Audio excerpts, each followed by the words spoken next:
Another day, another headline. Pull up a chair, come on in. Different minds around the table. Let's see where the night begins. Questions welcome, ideas welcome. Everybody gets to say. Leave with better questions than the ones you brought today.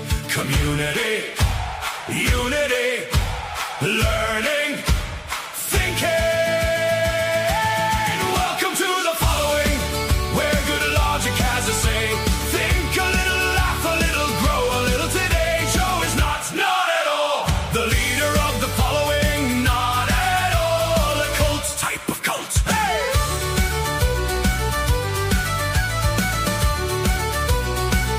Type of cult. No Kool-Aid, no spaceships, no squirrel mutilations, no sacrificing goats. Tracksuits not mandatory, just highly, highly recommended. Buy a hat, buy a mug, link in the description. No throwing virgins into volcanoes, no dancing around a bonfire while sucking off clothing in the middle of the forest to the beat of a tom-tom, beat of a tom-tom, beat of a tom. Not at all a cult type of cult. If the stream suddenly goes sideways, Joe Boomered again.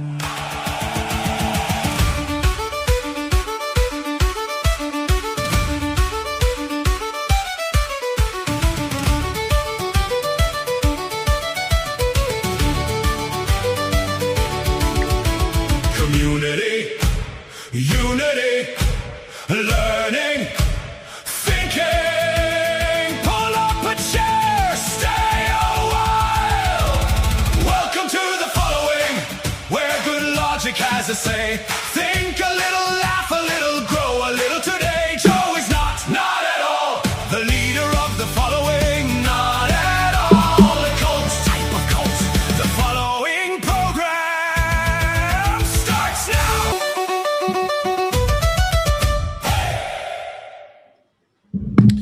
Good evening, everybody. Welcome to the following program. I am your host, Joe Neerman, a.k.a. Good Logic. If you're new here, you need to pull up a chair and get on in here because I got an awesome, killer, great show for you tonight. I think you're really going to enjoy this one. You're really going to enjoy this one. What do we got going on? Well, Anthony Fauci's aide pled guilty. Is this the first domino? The little tick, tick, tick, tick, tick, tick, tick, tick, tick. Do we actually get to the big dog himself and actually wrestling him to the ground and shoving him in a penitentiary? I don't know. Could be. Certainly is a step. It's a step in the right direction towards actual accountability in this wonderful country of ours, which seems to struggle on the accountability. Let's face it, on the accountability thing, metrics, we're not that great. We ain't been that great. No, not that great. But it seems as if this might be the first domino. So we're going to take a look at that. Also, we have a Democratic candidate whose mom apparently worked for bin Laden. You can't make this stuff up. Literally worked for bin Laden. That's who the Democrats are giving us now. Yes. I want to clarify this just so I can be clear here. Was working for bin Laden in 2001, not like in the 1980s. No. Like, when the whole thing, yeah. She was working for bin Laden before, during, and for years after. Yes. Astonishing. It's really, really astonishing. And then we got all sorts of stuff going on with elections. We have chaos in the way that certain strategies that Democrats have been taking.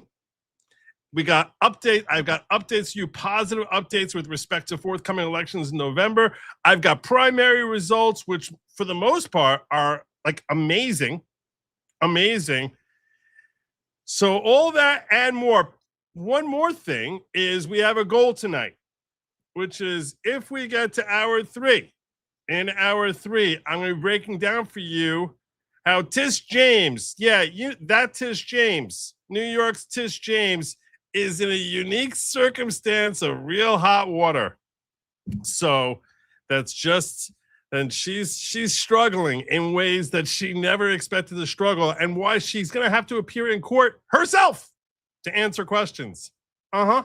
She herself going to have to come in and answer some questions related to how she handles elections. So that ties in very nicely to the final hour here. We're going to be talking about updates with respect to election results. That's if we hit our goal. Our normal goal is, as tonight, is 15 super chats in quantities of $10 or greater. 15 of those. Yeah. So it doesn't have to be super chats. You know that. It could be Rumble Rants. It could be Venmo. I noticed yesterday someone sent me on Venmo. I noticed it after the show. It's hard for me to notice Venmo mid-show unless there's like a little highlight to my attention, little in my face type of thing. I'm juggling here. It doesn't look like it. The idea is to make it look as if everything here is just really fluid. Behind the scenes, I'm juggling. You also wouldn't know it to look at me, I would hope. But every night when I get up here, I'm incredibly nervous. Right this second, I am crazy nervous. I'm like internally just like shaking. Like you know, my leg is just sort of doing this twitching thing. I hide it very well. You wouldn't know. I'm always like that. It's crazy. It's crazy. You wouldn't know. All right, maybe not that nervous. Maybe not. But yeah. Anyhow, so that's what we got going on for you. I hope that you're going to get your popcorn, settle on in there, get comfortable. And one last thing that I want to mention to you that I don't before I forget, which is if you're into fantasy football, which I understand a significant percentage of you may not be your thing. But for those of you who are, I have a Good Lawgic Fantasy Football League. I posted about it on Locals. It's pinned in Locals. The post is pinned in Locals. It's $100 to join. Cash prizes for those who have success and do well. This applies whether you're in the ghetto there, which last year we had a winner from the ghetto. The ghetto is obviously being referenced to Rumble. We had a winner from there, and yeah, and we got sound guy Joe coming back. So if you're interested in that, the link is in the description. You click on that, you go into Locals, and you just sign on up. And first 12 people, I'm willing to take up to 12 people. So if that's your sort of thing, I urge you to check it out. Sign up sooner rather than later, and from there, and we'll go from there. Anyhow, let's start. So if that's your thing, please make sure you check that out sooner rather than later. Should I share with you?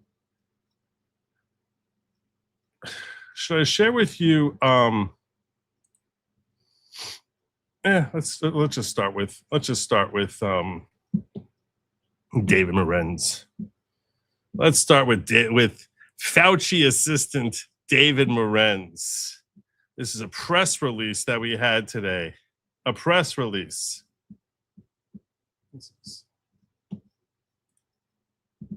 Former staffer. That's not going to work. I think you need to see some stuff. Otherwise, just you think it looks like I'm sharing something with you. Former National Institute of Allergy and Infectious Disease official David Morens pleads guilty to charges connected to concealing federal records during the COVID-19 pandemic.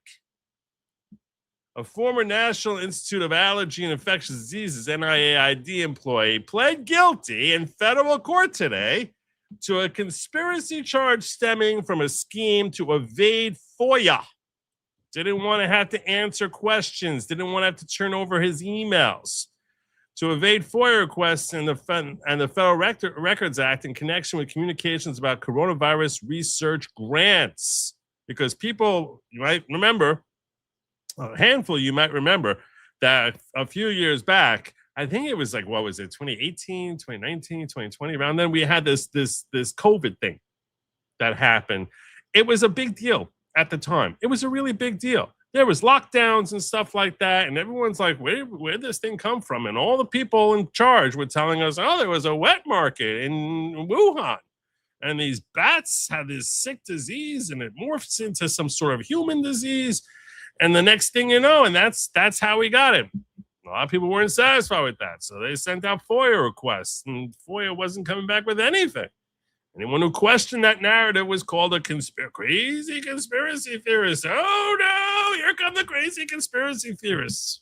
So, yeah, so they were afraid that those conspiracy theories might prove true, which eventually they kind of, sort of, yes, 1,000% did prove true. So David Morens, 78 of Chester, Maryland, pled guilty to conspiracy to commit offenses to defraud the United States.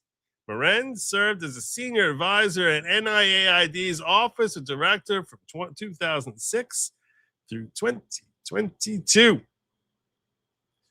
Kelly O'Hayes, U.S. Attorney for District Maryland, announced that God bless him, her, him, her. Is Kelly a him? Is it a her? Okay, I'm not into the whole pronouns thing. I'm really not. But if I'm reading a story,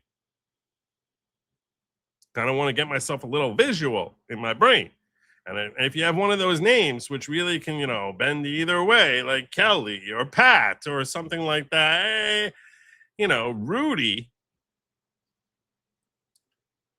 you kind of need to help me out here. What do you guys think?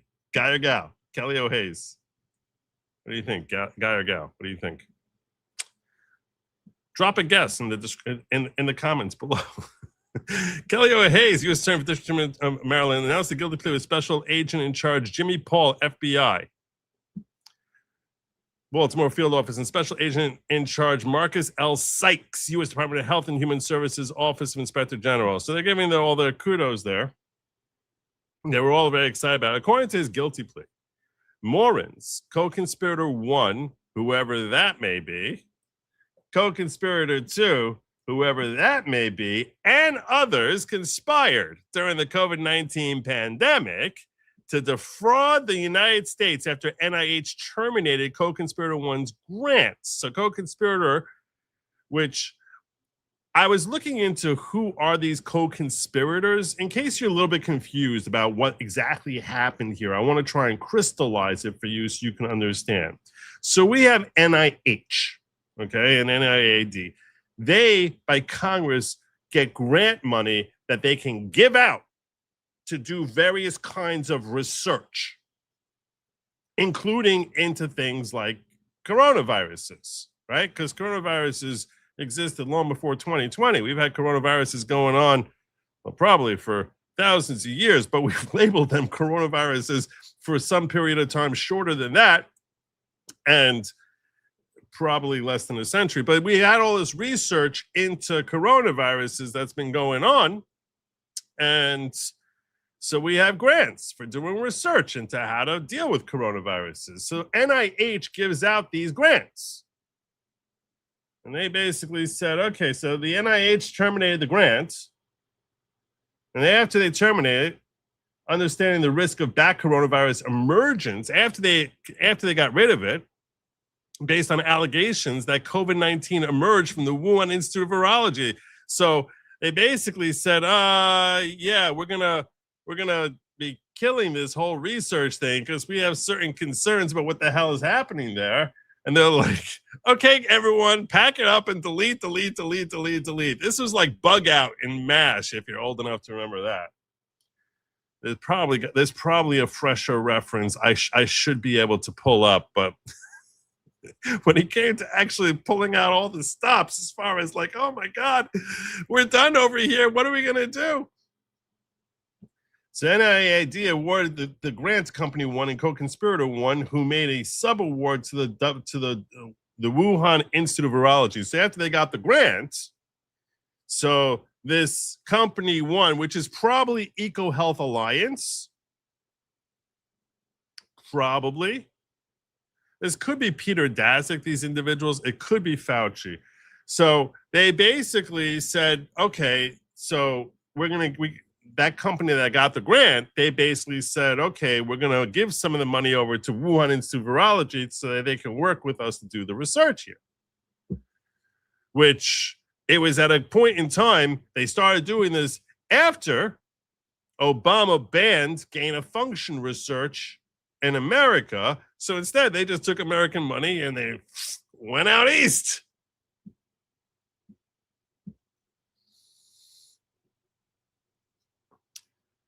Following the termination, Morens and co-conspirator 2 pledged to help co-conspirator 1 restore the termination of the back coronavirus grant and counter the narrative that COVID-19 leaked from a lab. So like, we're going to fight this tooth and nail. Who cares if it's the truth?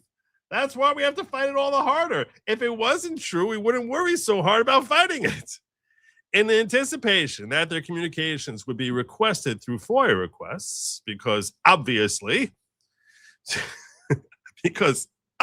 someone's going to come poking around, Morens, co-conspirator 1 and co-conspirator 2 agreed in writing to intentionally hide their communications from public view by corresponding using Morens' personal Gmail account rather than his official NIH email account. You see, here's a plan, here's a tip for you would-be criminals, and that specifically would be when you're conspiring to commit a crime, don't put that part about in writing. And if you do, delete that part too. You don't want to leave that part behind. You should, you got to have one of those Mission Impossible things where it's like, the thing self-destructs. That's why they had the self-destruct thing, right? It's like, of course, if you or your team are captured or caught, we're going to disavow all knowledge. That's what you need to do. Now, I don't know where you get your hands on one of those self-deleting type of things. It's not something, you can't find that in your local Radio Shack. I know that. It's not in Walmart. You can go up and down those aisles. I've looked. You can't find it there. But you need to find some way of making it basically disintegrate after you conspire to engage in illegal activity. Or here's another tip. At least say to the person, make sure you delete this email too. Oh, God, please let all my enemies be stupid.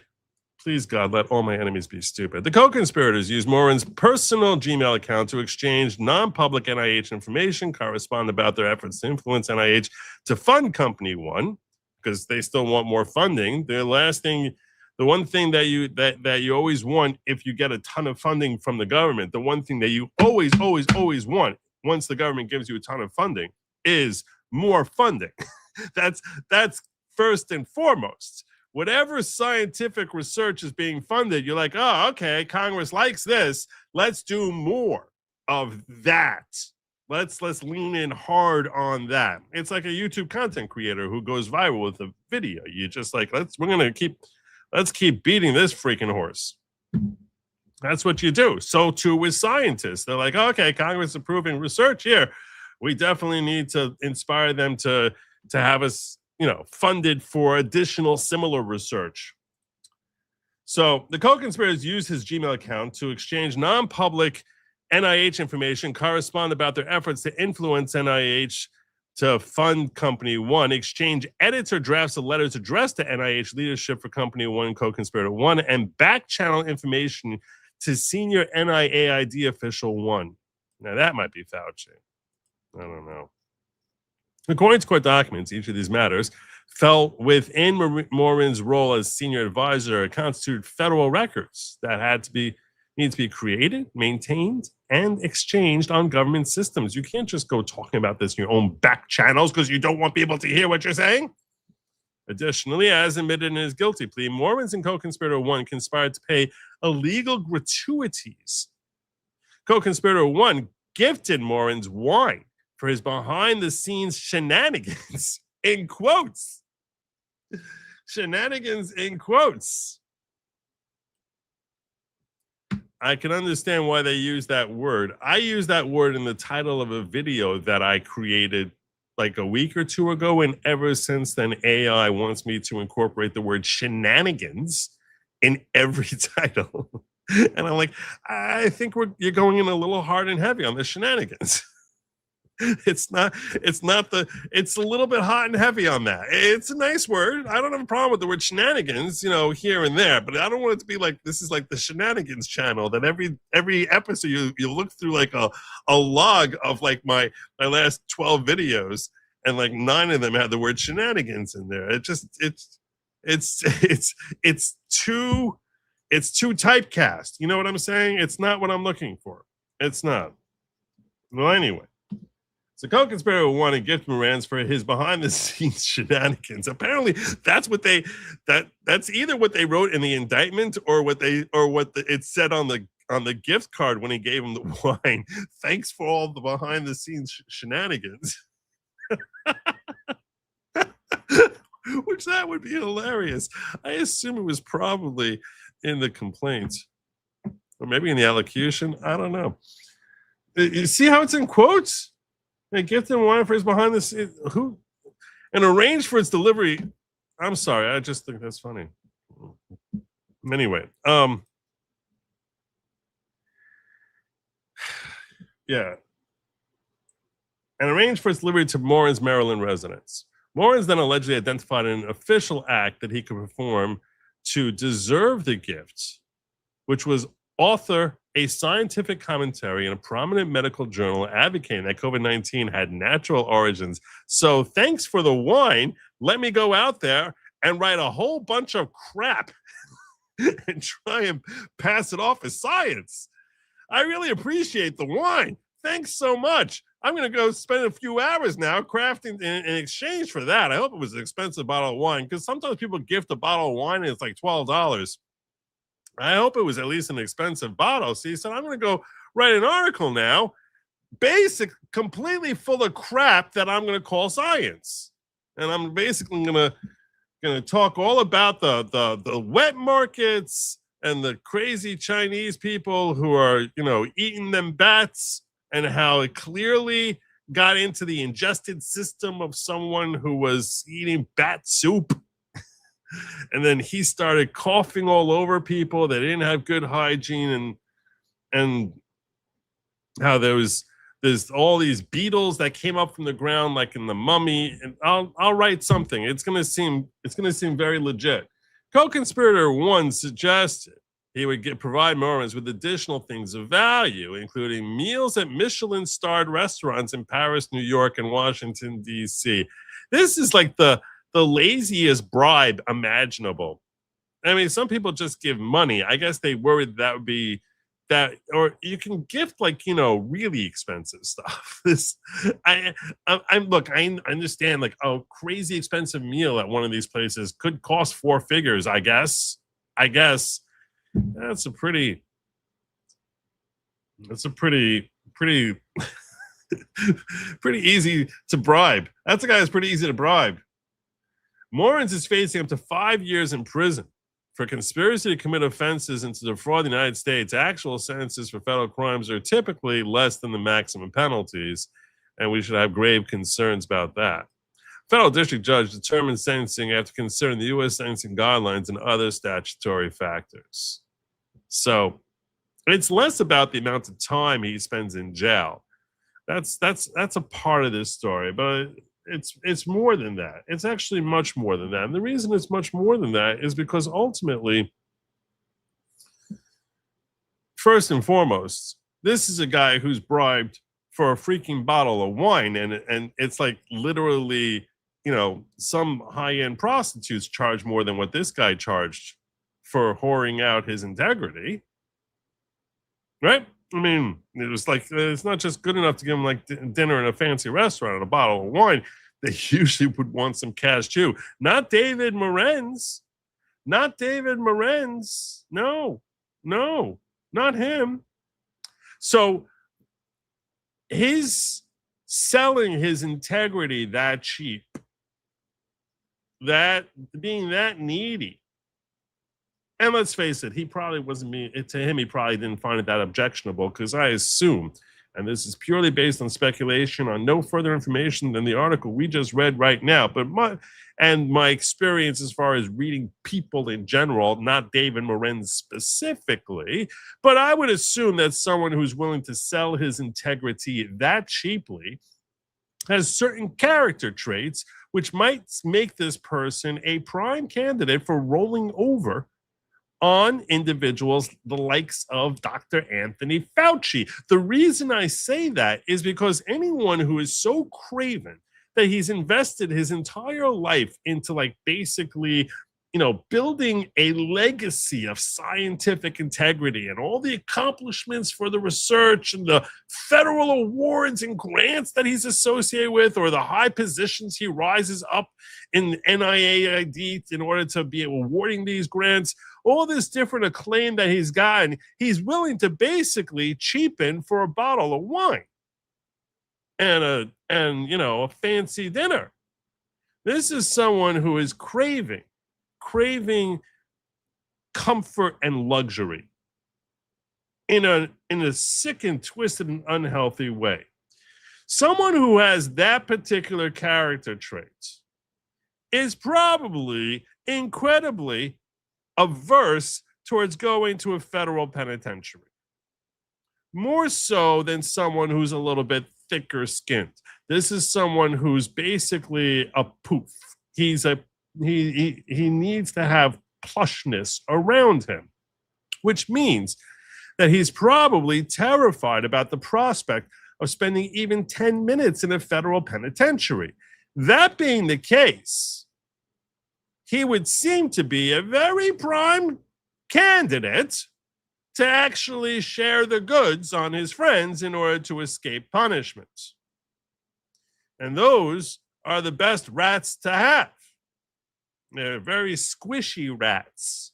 They're very easily, they're rats who, you wait. Some rats, like if you can like basically be shooting a blowtorch at it and they're going to like stand up to you. You got to like really kick them down. Other rats are like scurrying away as soon as they see like, as soon as you light a match and they're like, oh my God, it's fire. So he seems to be of the latter vicissitude there, where he's basically leaning away from any sort of uncomfortableness that might make him feel remotely uncomfortable. So that being the case, if you offer him and say, look, you want the little petch, you want the little spank, you want the spank here, go to federal penitentiary for, I don't know, probably not 5 years. You want to be there for the next 3 years? You're an old man. You're 78 years old. You might end up dying there. You want that? Or you want to, testify against Anthony Fauci? Like I said, this guy David Morens here, he's not a young man. Not a young man at all. 78 years old. I don't think he wants to go to penitentiary. That's my gut, which means that if the right person presses the right button on him and says, hey, look, if you give us the goods on Anthony Fauci, we can make this something that pretty much goes away for you. You would think. I don't see him as like a hardened badass, like he's like, one of the featured characters from Goodfellas or something like that. I was going to do with Dime standing on his head. No, this is a guy who like, he hears penitentiary. He's like, oh my God.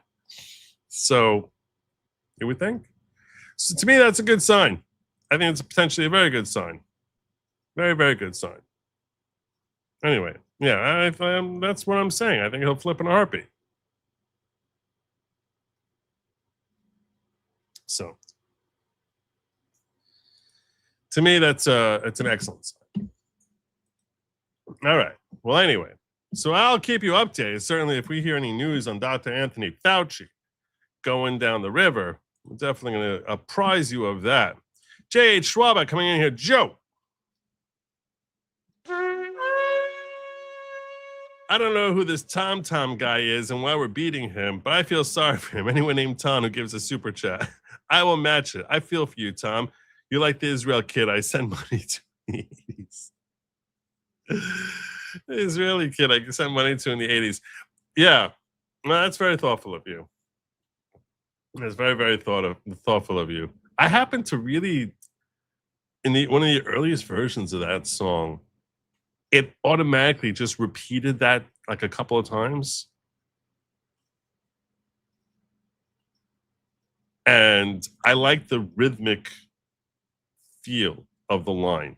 So I actually incorporated that into the lyrics, which is why every version of that song I have has that repetition of beat of a tom-tom, beat of a tom-tom, beat of a tom. Like, I happen to like the way it sounds, but good on you on picking it up. Joey, by the way, YouTube wouldn't let me say Israeli, but not African. Well, apparently you got both by. So I don't know. YouTube could have used shenanigans for their name. They could have put a bow on it, play us the Bring Us Vaccine song. You mean the Fauci song? I should play the Fauci song? Should I play the Fauci? I haven't played the Fauci song in a couple of weeks. I don't remember what it sounds like. I was working so hard on that Candace song. I've been doing my music. I haven't done any songs this week though. If you have suggestions, by the way, as far as like a song topic that you want me to hit on, let me know. If you have suggestions as far as like a song topic that you think like this would be like a good thing. But I do want it to sort of be at least amusing. Something that's, but let me know if someone wants to sponsor that sort of thing. Especially if it resonates with me. If you tell me what that you want something. You haven't heard the Fauci song. It's literally on my channel. It's literally uploaded as its own separate video. You can go over and play it. Like, it's on my channel. It's not that hard to find.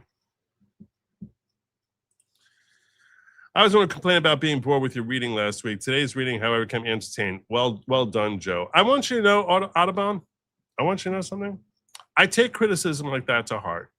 And I don't look at it as a reflection on you. I look at it as a reflection on me. It's like, you're not doing this well. Do better. And I look at it as a reflection. I'm like, yeah, I think that I could do this better. I think I could do this better.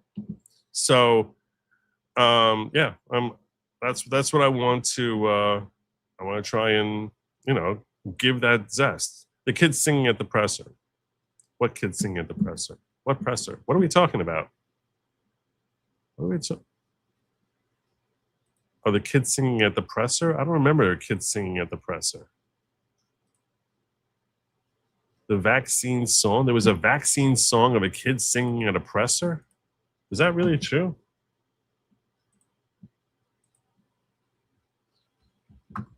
Is there a kid singing a vaccine? It had me all curious. I don't remember ever hearing that. I'm asking Claude this question because I don't know what you're talking about. You definitely seem like you think you're telling me something, and you might be. I don't know what it is.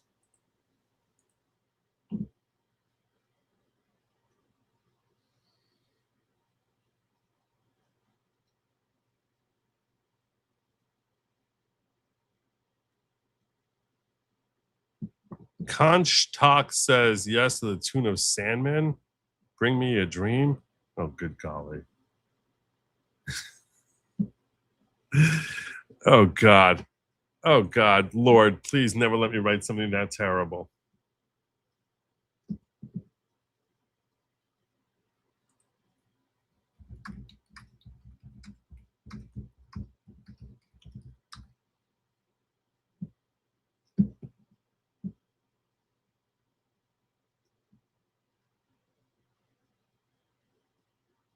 All right. I don't know if I'm... This is way more of an investment into this than I expected to do. So, all right, let's get on with that. Let's move on to our next story. And it starts with a man by the name of Abdul El Sayed. First, you need to see the commercial.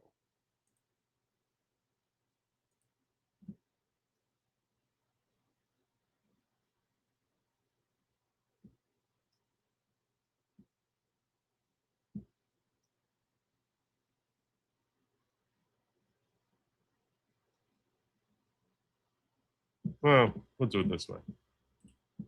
Let's do it this way.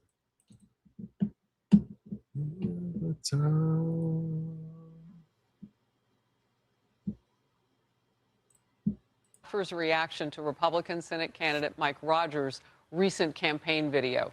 Here is the video in question. Mike Rogers is running against Abdul El Sayed and the Senate, and they're basically duking it out. Now, when you're talking about, this is a state where Republicans never win. They never win. He's leaning in on America.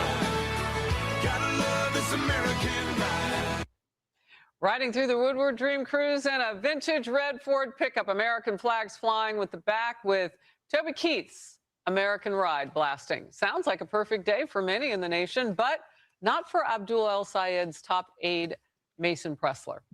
He described this scene as having the aesthetics of a 1960s fight club and a KKK cross burning. Rogers' campaign took those accusations in stride, updating Mason Pressler, they the list of things its opponent hates to include old Ford trucks, truck drivers, the Woodward Dream Cruise, as well as normal and unproblematic campaign staffers.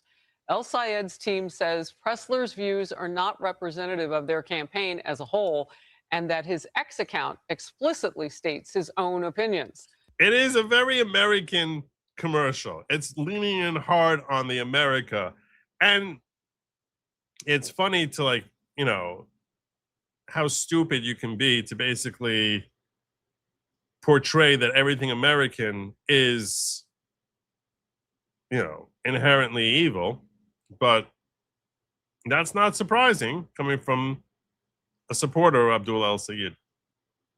But critics say this latest comment from the El Sayed team is not all that surprising, as Abdul El Sayed is known to surround himself with problematic anti-American pals such as Hassan America Deserved 9/11 Piker. Kennedy. And apparently, it's not just Hassan Piker who thought that that America deserved 9/11. It was also Abdul El Sayed's mom. Yes, that guy. His mother worked for Osama bin Laden.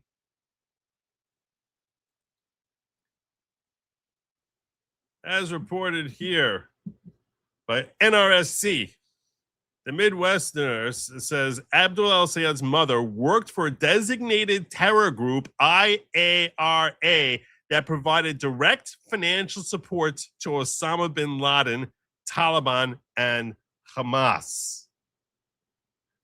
Abdul El Sayed's mother worked for designated terror group IRA that provided direct financial support from 1999 through at least 2004. El Komi worked for the Islamic American Relief Agency, also known as the Islamic African Relief Agency, which operated over 40 offices throughout the world, ostensibly focused on healthcare, orphans, and disadvantaged people in areas of conflict. That's what they say.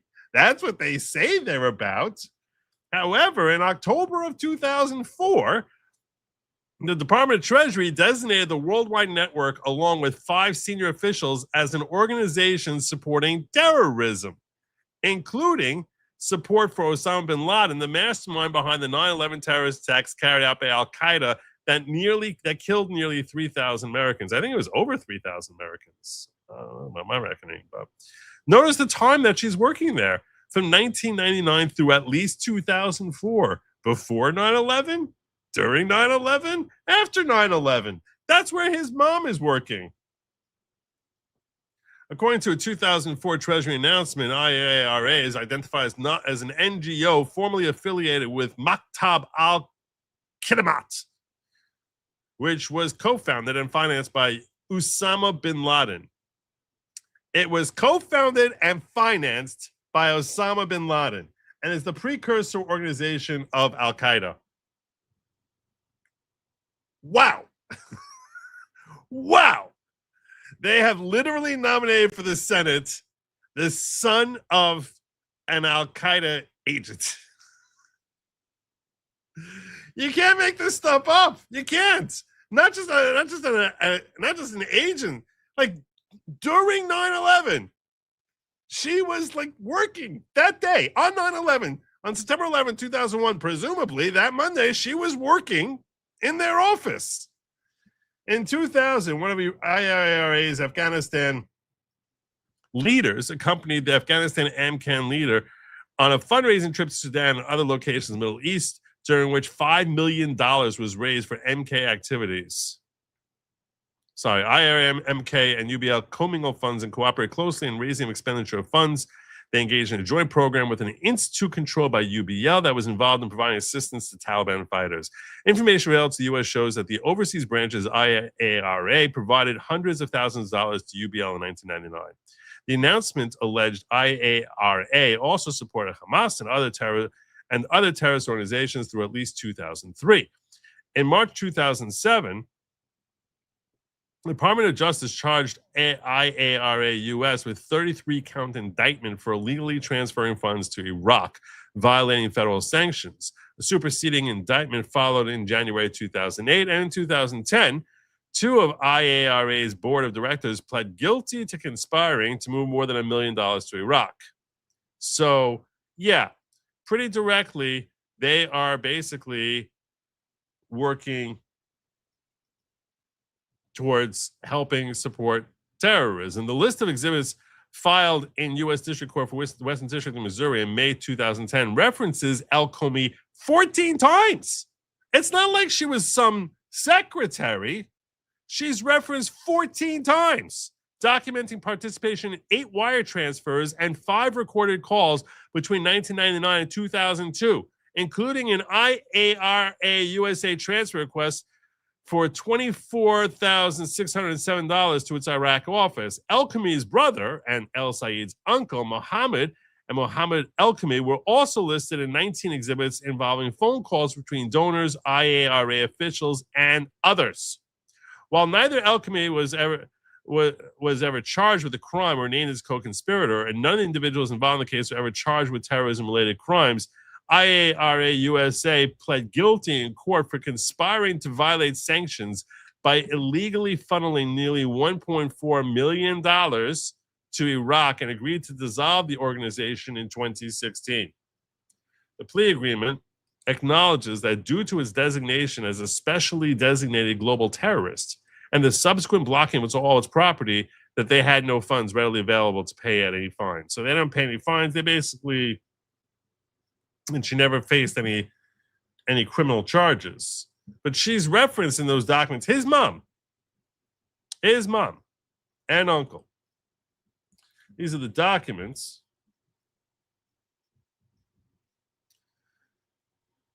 Abdul al-Sayed's mother worked for designated terror group IARA. It's unbelievable. Democrat U.S. Senate candidate Abdul al-Sayed last month highlighted how his mother taught me so much about both how to stand with others and how to stand alone. Oh, standing with others like Al-Qaeda, standing alone on rubbles of their work. In a video posted to TikTok, the former Wayne County health official chatted on a porch swing with Jacqueline El-Sayed, a highly accomplished engineer from Gratiot County, about how his stepmother helped shape his views on life as she helped raise the progressive firebrand in Bloomfield Hills, an upscale suburb of Detroit, meaning spoiled rich kid, in case you're wondering what that means. Jacqueline El-Sayed married El-Sayed's father, Mohammed El-Sayed, not long after he immigrated to the U.S. in the early 1980s with Fatin Fauci El-Komi, the U.S. Senate candidate's birth mother. They ended up getting divorced, El-Sayed said of his parents during a 2017 speech before the Islamic Foundation. And my mother, she remarried a gentleman who was working as a translator in the Middle East and moved back to the Middle East. What happened after that is largely unclear. El-Sayed has made little mention of his birth mother. Small wonder why, as he campaigns to become the first Muslim senator in U.S. history. Yeah, because he's basically trying to hide that. While El-Sayed, whose real name is Abdulrahman Mohammed El-Sayed, consistently spotlights his connection to Jacqueline El-Sayed's family, including ads featuring his white grandparents. Small wonder. He's produced no videos about what he's learned from Alchemy, who eventually moved back to the U.S. to work as a nurse practitioner in Columbia, Missouri for decades. This is, look. Where did Abdul El-Sayed come from? This is his grandma. Here. We're his grandparents. We helped raise him. He became a doctor. His mom is a terrorist.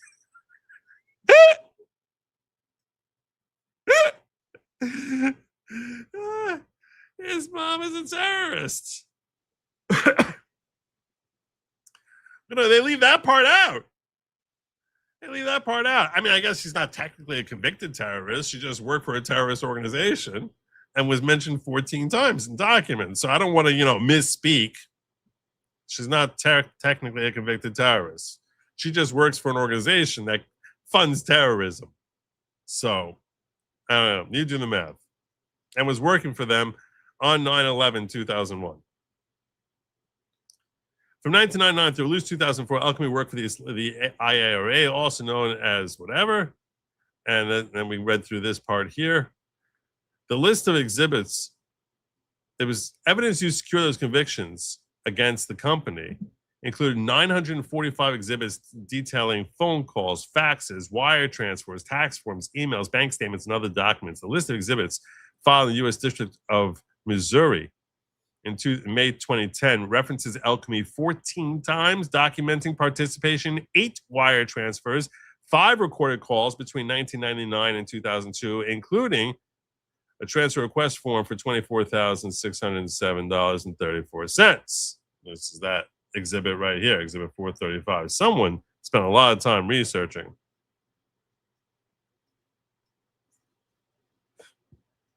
Alchemy's brother and El-Sayed's uncle, Muhammad Alchemy, was also listed in 19 exhibits. While neither Alchemy was ever charged with a crime or named as co-conspirator, none of the individuals involved in the case were ever charged with terrorism-related crimes. IARA USA pled guilty. And then they're going to rave about what a wonderful mother she is. Just such a wonderful mother. So there you go.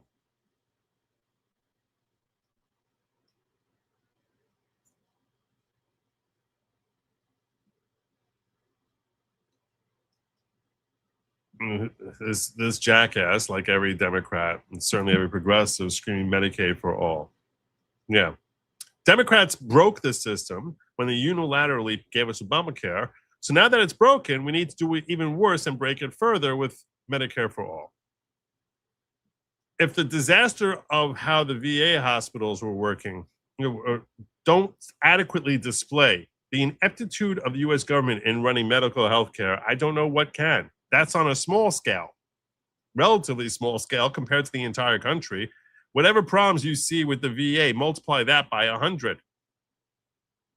Because it's probably more than 100 because there's basically like what percentage of Americans are the VA treating? Is it 1%? I don't know, maybe it's more.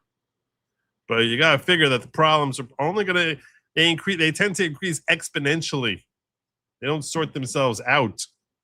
So yeah, Medicare for all is a disaster waiting to be visited upon us. God help us if it ever comes through. God help us all. The really sad thing is that America is the last bastion for actually advanced medicine in the world that, is accessible. And if it gets crushed, if it's successfully crushed here, you have to imagine that you won't be able to go anywhere in the world. Like if you crush the financial incentives for research in this country, where the hell are they going to be doing it? Where are they going to be doing it? So it's all just going to be government run.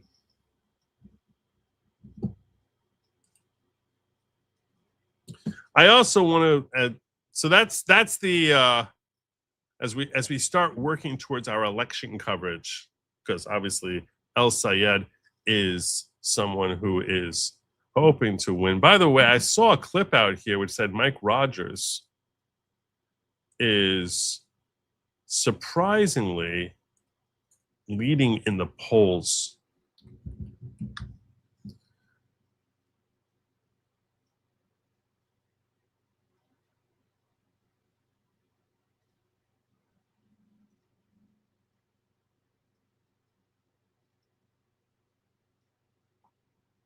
Michigan's not a state where we see many Republican senators. Where did I see that? I don't see that now. Just don't quote me on that. Don't quote me on that. Let me check Real Clear Politics and see if I find polls on that. Not that polls are worth a damn. They're not worth a damn thing.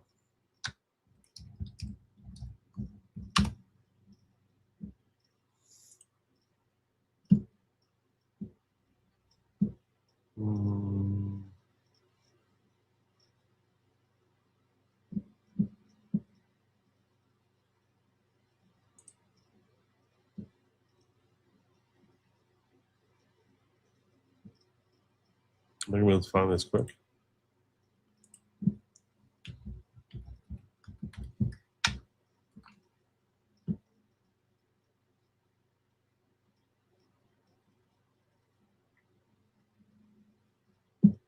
That's not.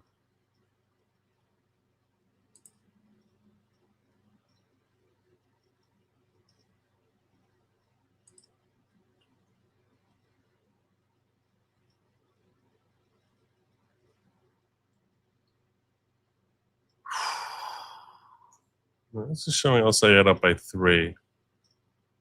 What I'm looking at here, in case you're wondering, is Real Clear Politics. I don't know where I saw that, so I'm going to retract that because until I see it. But in Michigan, invariably, I don't think there's been a Republican senator from Michigan in several decades. Who knows? Who knows? Abdul El Sayed might be a push too far for Michigan, if you can trust the outcomes of their elections, which they got Detroit happening there. When Detroit's happening, you don't know what's going to happen. No one knows what's going to happen when Detroit gets involved. No one knows. And speaking of elections, we have some good news. Some good news. Yes, my state, Governor Mikey Sherrill, has caved, as you likely have heard by now, but in case you haven't, Secretary Mark Wayne Mullins says, thank you, Governor Sherrill. We got news from your Secretary of State that New Jersey will participate with DHS Gov in stopping aliens from illegally voting in your state. My state of New Jersey, which is where I come from, where I'm currently situated at the moment, has apparently 730,000 illegal aliens. Yes, 730,000 illegal aliens. And they've identified the 35,000 potential registered aliens we identify may only be the beginning. Looking forward to helping New Jersey identify legal voters and ensure election integrity. So I thought I responded to this. I don't know why I don't see my response, but my response was something along the lines of, we have 700,000 illegal aliens in this state. There's a lot more than 35,000 registered. A lot more than 35,000 registered. This was a report that was put out by one of our assemblymen, the one from the Jersey Shore. His name is Kintaris, I believe. Sorry, Kanitra. There it is, Paul Kanitra, where he actually created a report on the cost of illegal aliens to New Jerseyans. So this is, if you're not in the state of New Jersey, you're not the one bearing the brunt of this cost. I am. and my fellow New Jerseyites are. But he just put this report out today. When we're talking about illegal aliens in the state of New Jersey, and did a great job in this very extensive report. And the summary says, after months of research, my office estimates that the fiscal cost associated with illegal aliens residing in New Jersey is approximately $8.2 billion in 2026. $8.2 billion. Based upon the best information currently available, approximately 737,000 illegal aliens are estimated present in New Jersey as of January 2026. Spread across New Jersey's workforce, this represents a cost of more than $1,700 per worker each year. Across all households in the states, the estimated cost exceeds $2,300 per household annually. The estimates presented throughout this report intend to be conservative. It could be much worse than that. Whenever possible, they rely upon data on direct expenditure data published by federal and state agencies. Where official data are unavailable, the report employs transparent methodologies using demographic estimates. And they go on here to basically go through the numbers, and they say in December 2025, DHS reported that 2.5 million illegal aliens had either been deported or voluntarily self-deported. Because FAIR estimates that approximately 4.39% of the union's illegal alien population is present in New Jersey, applying that share yields an estimated reduction of approximately 109,000 illegal aliens residing in the states. Although U.S. Census Bureau American, meaning that 109,000 were deported. Although the U.S. Census Bureau's American Community Service Survey does not identify immigration status or explain the reasons for migration, New Jersey's protective immigration policies may be one factor influencing interstate migration decisions. He's going through how it is that we got here and why it is that we have 4.9%, which, you know, you would think we should have like 2%. But since we're so kind to the news, or less than 2%, you would think that it's a long haul from Texas or California, Arizona, anywhere they cross the border to get in here. It's a pretty long haul to get to New Jersey. So we shouldn't be anywhere near 5% of the entire country. But apparently here we are. And that's because of the policies that our stupid governors have employed. Somewhere between, in the graph top percentage of illegal aliens versus New Jersey residents, you'll find there are two lines. The first is counted in census, which should be understood as the percentage of illegal aliens in New Jersey if they were totally included in the U.S. Census count. The second is not counted in the census, which should be understood as the percentage of illegal aliens in New Jersey that were not included in the U.S. Census count. Likely, the real percentage of illegal aliens in New Jersey is somewhere in between those two numbers. So it's conservative to say we have 4%. Could be as high as as over 7%. Unbelievable. It's really unbelievable. It's sickening. Anyway, so thank you to Assemblyman Quintana for putting together this report. I just want to express my gratitude to him for that. I know I didn't tell you I was going to be covering that. So you can see that, especially given the humiliation that Mikey Sherrill had with respect to the fact that the Motor Vehicle Commission was adding people as registered voters even when they said they were legal aliens for at least one full year. And thank God they've gone along and said that they're going to work together with DHS to try and clean up those voter rolls. I have to just tip my cap to Mikey Sherrill for that, because I don't think Phil Murphy would have done that. I really don't. I don't think our former governor, Phil Murphy, would have done that. So at least they're doing that much.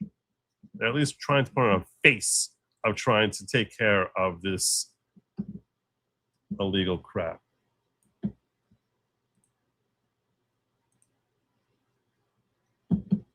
And across the Hudson over into New York, I should share this with you. I covered on this show here how, like a month ago or so, Mamdani, Mayor of New York City, Zohran Mamdani, implemented and jacked up property taxes for New Yorkers of properties that were high-end properties, which, you know, by all accounts, when you're talking about $1 million property or an excess thereof, it sounds like a very wealthy and expensive and, like, you know, plush property if you live in anywhere normal in the world. However, all property values in New York are grossly inflated. So you could be living in something that's like a 3-bedroom house or co-op, you know, like basically an apartment, and that could be 7 figures. That's how jacked up and overinflated New York property is valued.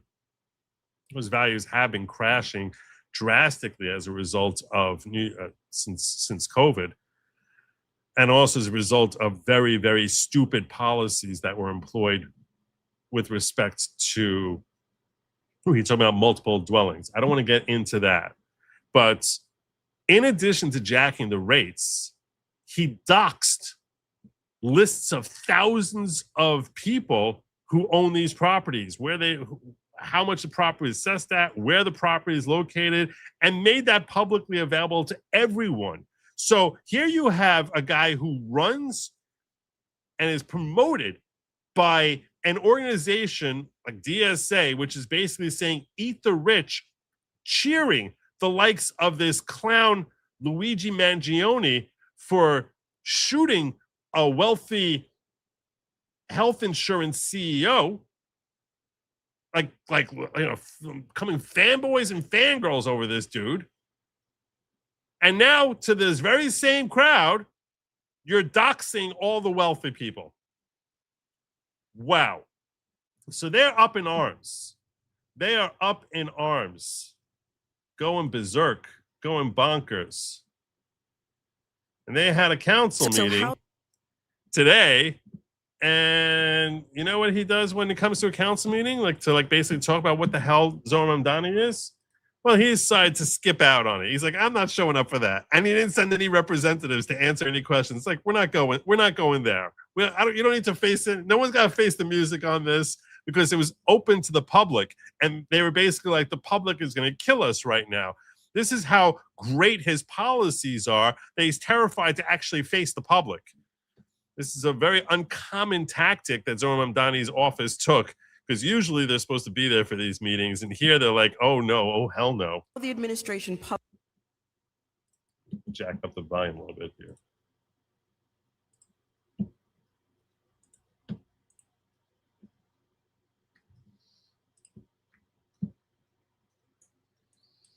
So how the administration published more than 900,000 names and addresses showed me that 900,000 names.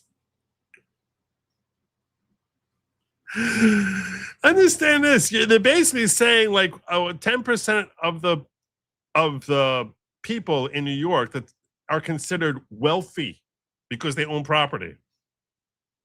this is how the administration feels about homeowners in this great city, that this is something that we need to be ashamed of.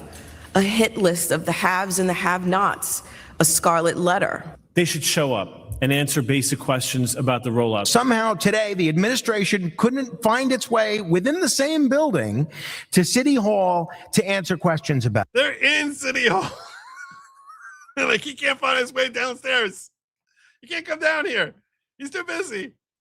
I find that to be totally unacceptable. I think New Yorkers are entitled to ask a very simple question. What are they hiding?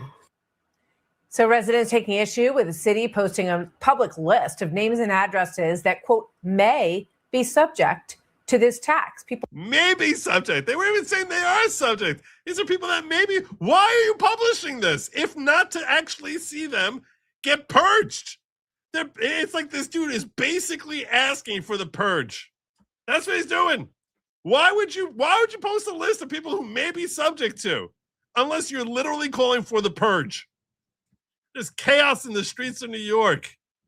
People walk around baseball bats, just like bashing everything. A sick freaking lunatic. very upset about that, understandably so. The Washington Post writing this: note to future mayors, naming and shaming nearly 1 million homeowners in your city, not good use of political capital. Jackass. He's such an utter fail, this guy. And what's funny, there's only one person in all of New York who I'm very pleased by who almost certainly voted for this guy. This jackass over here. That, and when I'm saying jackass now, I'm not even talking about Mamdani. I'm talking about someone who's worse than Mamdani. Who in New York would with good logic refer to as being worse than Mamdani? I want you to just think for a second. Think for a second. Which New Yorker do you think I would say is a much bigger jackass than Zohran Mamdani?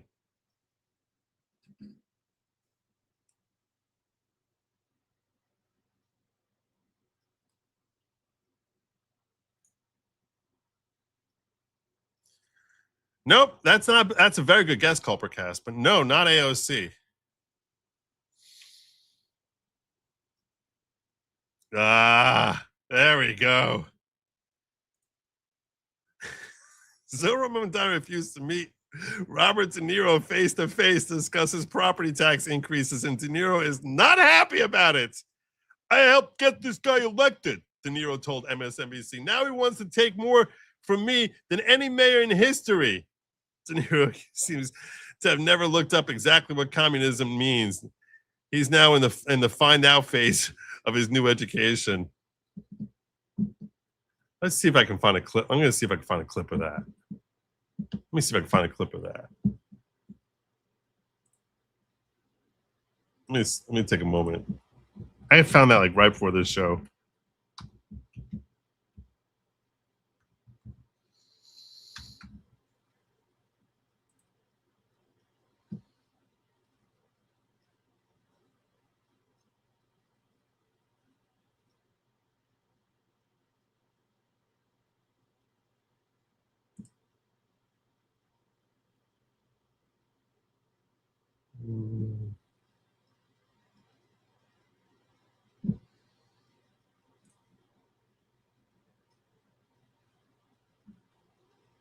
Struggling, not finding a clip very quick on this. I'm going to search for De Niro MSNBC. Not finding it. I'd love to see him whining.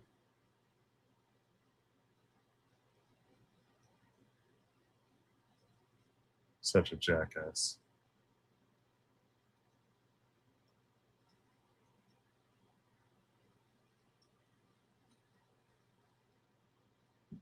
You want to know why I call him a jack? This is why. He will not. We see it. We see it. We It's see him talking about Trump. We see it all the time. Doofus. He will not want to leave. He set it up with his. I guess he's the Goebbels of the cabinet. Goebbels, jackass. Stephen Miller. He's stupid. He's a Nazi. Yes, he is, and he's. Yes, he's such a jackass. And God, and the fact that he's pissed off at Mamdani. That just tickled me pink. It tickled me pink. Yes, he is. Yes, he is. Such a doofus. Deranged lunatic. I gotta tell you, I can't watch any De Niro movies anymore. I can't. It's like I try, and I literally cannot watch anything he's in anymore. And there's so many, classics. It's like I can't ever watch Godfather 2 again. No way. Can't. I see his face and I just like start burning with rage. Sad. It's sad. But following up on with respect to the whole census and Mikey Sherrill, as we're talking about cleaning up our elections and some of the terrible candidates that the left has been giving us. Donald Trump put out, the Census Bureau has been checking the voter records from 2020 against the citizenship records of the first 128 million voters. The Census Bureau proves that over 24,000 non-citizens voted illegally. Census Bureau is going to analyze the next 32 million voters, and this number will explode. I won the election. We must pass Save America Act. Thank you for your attention to this matter, President Donald Trump. And it'll be interesting to see what happens in Pennsylvania, because that's the state he obviously lost very narrowly in 2020.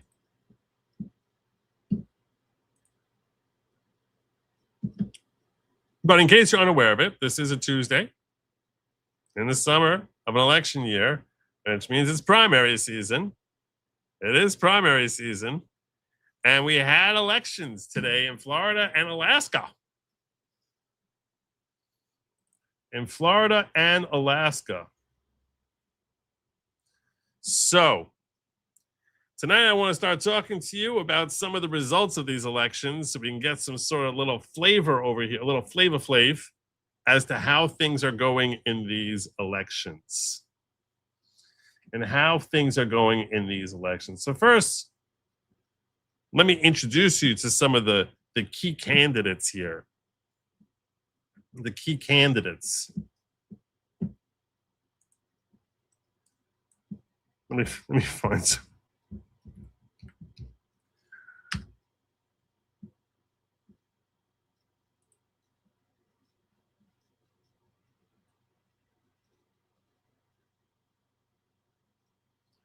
So I'm just going to pull up a few at random here, okay? Here's Dan Bilzerian, who had his primary today. I don't even know what he's going to say in this clip, but every clip is almost the same, so I feel pretty confident that you're going to hear just what a lunatic he is. Oh, what the heck? Hold on a second. I got a spammer here.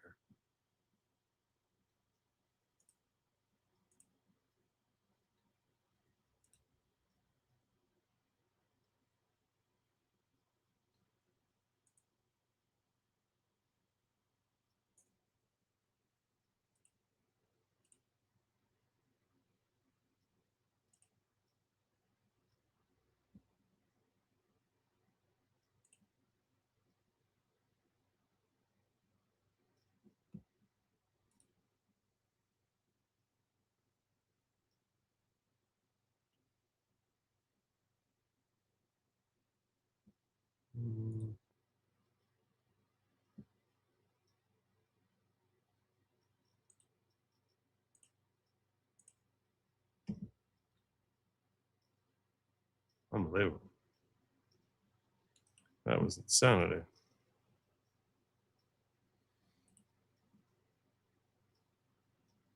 So let me introduce you to Dan Bilzerian. I assume this is going to be one of his classic Dan Bilzerian things.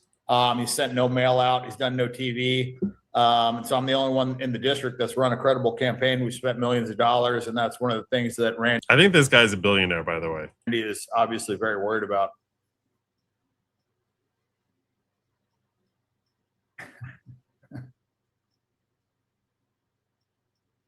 Well, he alleged that. All right, let me just put it. Let me search Bilzerian and Jews. I mean, honestly, the only real battle in the world today that I see worth fighting is fucking, exterminating Israel. I mean, I would sign up tomorrow and go fucking put boots on the ground and go fucking kill Israelis. That would be a great day for me. I would fucking sign up on the fucking draft waiver wherever. Give me a rifle and send me the fuck over there. I truly believe that the majority of that country is evil, and they're perpetuating a genocide. They've been operating apartheid. They're suppressing those Palestinians. They're attacking their neighbors. They're operating like terrorists. They're fucking arrogant, ungrateful bastards, and they need to be wiped off the fucking map. I mean, honestly, the only real... Yeah, so... They only talk about 6 million Jews, 6 million Jews, 6 million Jews, 6 million Jews. And that 6 million figure was used like 256 times in newspapers, New York Times, all these reputable newspapers before World War II even started. It was 6 million Jews, 6 million Jews. It was like, and then you look at the Census Bureau, and there's more Jews 2 years after World War II than there was before. Really? They only talk about. Okay. All righty. You have a religion that teaches you that you're better than other people, when you have a religion that teaches you that you can steal from other people, that you can lie to other people that aren't Jewish, and you have two sets of rules, then... So this very, very sane individual, very, very sane Dan Bilzerian, he had his election today. He was running against Randy Fine, who he despises Randy Fine because Randy Fine is notoriously pro-Jew. And he had, millions of dollars to throw into this. And we have our results. How'd that go for you, Danny boy? How'd that go? Not too well. Not too well. He's very popular on the internet. This is your daily reminder that the internet is not real. It's not real. Every post this jackass puts up there has thousands of likes, more likes than votes. Apparently, he gets 16,000 likes, and when he basically puts out any stupid tweet which he mentions the Jews, he gets 16,000 likes. For one reason or another, couldn't get 17,000 votes. It's weird how that works. It's your daily reminder that no, it's not quite that simple. So apparently that's one race that a lot of people were watching because they said, hey, what's happening there? But I have other 8 races from Florida and key races that I want to help you catch up on.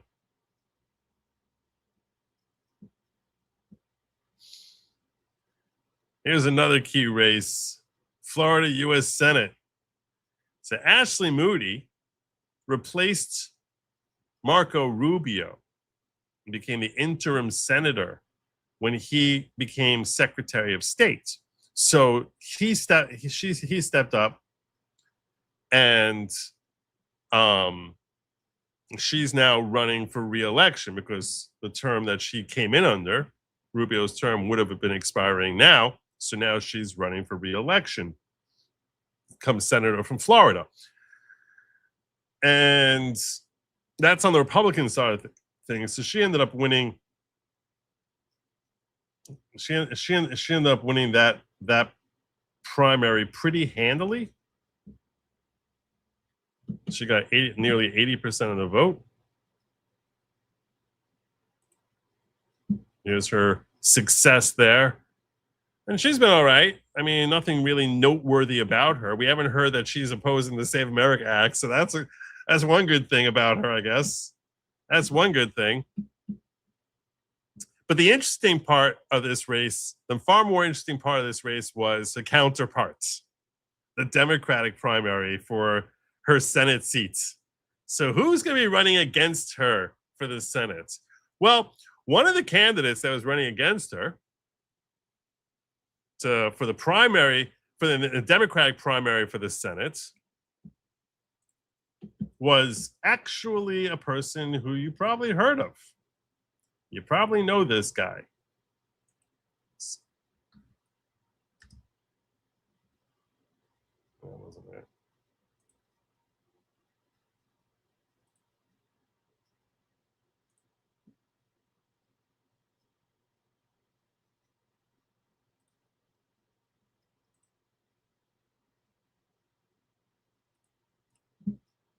It was actually this dude. I want to know why our ally is allowed to disrespect the United States of America, the leader, the current leader of this free world. Vance owns. But let me Zelensky finish. an apology. President Trump owes Zelensky an apology for the way he was treated. For what? I demand it. What? I demand it. And that they give. You demand. Okay, UN resolution number 2. If you're going to go ahead and say preposterous things like Zelensky owes an apology for being attacked, I'm going to go ahead and say something outrageous. Actually, I'm going to go ahead. Price of you say this jackass. This is a guy who, Lieutenant Colonel Alexander Vindman. You might remember him testifying in impeachment part 1. In Trump impeachment part 1, So Alex Vindman was the was the primary witness on behalf of the Democrats who were trying to prosecute that impeachment against Trump. And everything he said there made him sound, in my opinion, as if he cared a hell of a lot more about Ukraine than he cared about America. I honestly thought after I heard him testify, this guy should be prosecuted as a traitor. He even was offered a job to be Secretary of Defense for Ukraine. Like, that's how pro-Ukraine he is. I'm not making that up. I'm 90% sure that he testified about some high cabinet position that he was offered that was military related on behalf of Ukraine. Understand this. This is long before the war between Russia and Ukraine. This was during Trump's first term. So the Russian-Ukrainian war only started once Biden got sworn in, and he let the entire area become a complete and total cluster fart. But yeah, when Trump impeachment 1 came out there, he was whining about the fact that Trump, didn't come sending over checks to Ukraine fast enough. And apparently his handlers in Ukraine were not happy that, Trump didn't come blowing them kisses and giving them boxes of wine and whatever else they take in Ukraine quickly enough. So he came out to testify against Trump in that. And he has displayed a great deal of Trump derangement syndrome. Here's another clip of this jackass. Now has issued an ultimatum to Ukraine. He's always about Ukraine. Sign on to a capitulation to accommodate Russia's peace plan, which is a maximalist peace plan, taking away swaths of Ukrainian territory without any guarantees for peace. I'm going to use some terms here. They sound like they could be loaded, exaggerated, but I think they're appropriate. Of course. Russian agent. This is him calling Trump a Russian agent. Collusion, collaboration. What do these terms mean in this context? In this context, we know that the Trump administration has been working with top Russian actors, whether it's President Putin directly, whether it's his representative on this topic of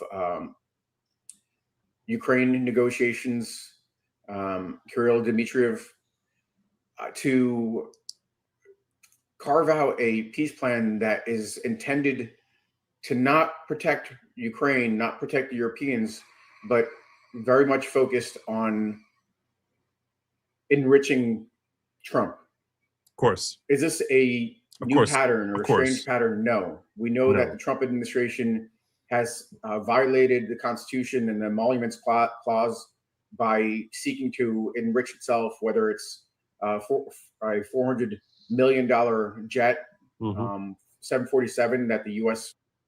That belongs to the government, not him? Okay. Anyhow, doofus. So this guy was running to be the Democratic nominee for Senate against Ashley Moody because he wants to get into the Senate. And he's like, everyone loves me. Everyone loves me. And so in his primary there, he said, I'm going to run against a DSA candidate, Angie Dixon.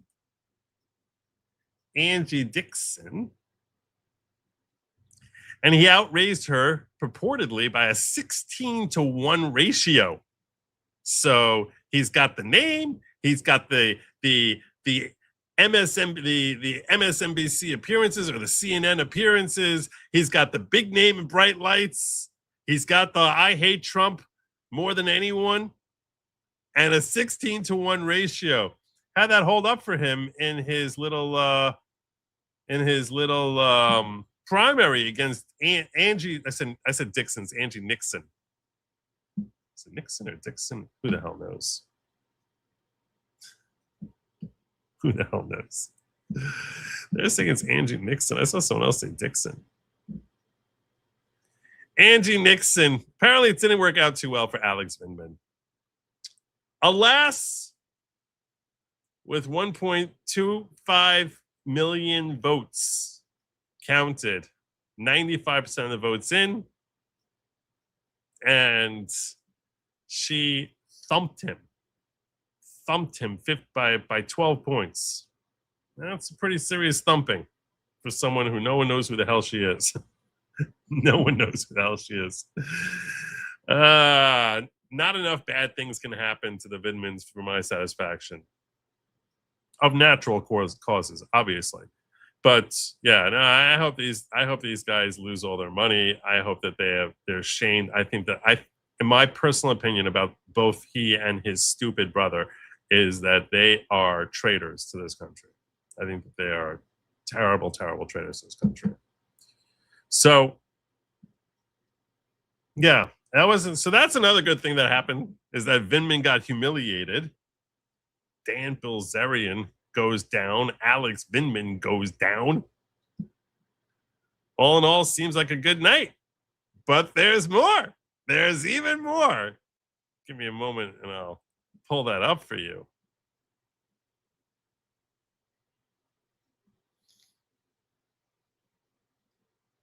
What do we got going on here? Anna Lintruder might win her primary. I don't know who that is. Now I gotta look that up. Anna Lintruder.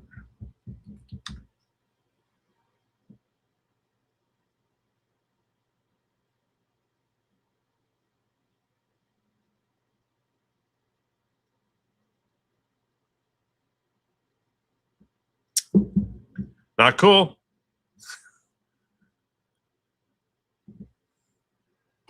Not cool. Not cool at all.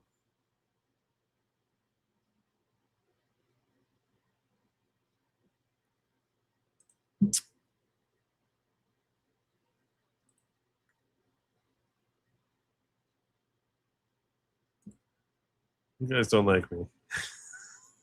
You don't like me. I don't know what it is. What did I ever do to you? What did I ever do to you?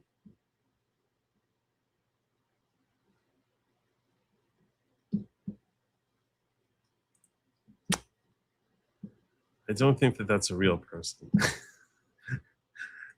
Saying that mildly.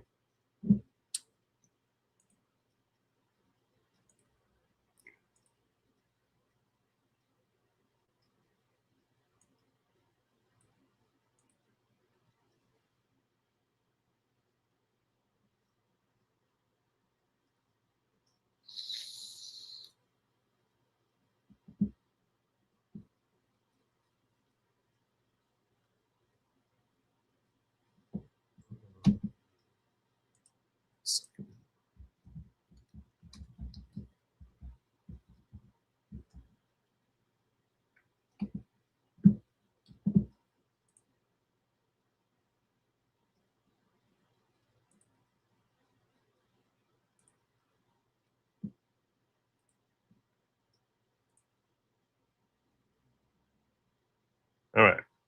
So for people who have serious thoughts, why don't I find it? I can't find this.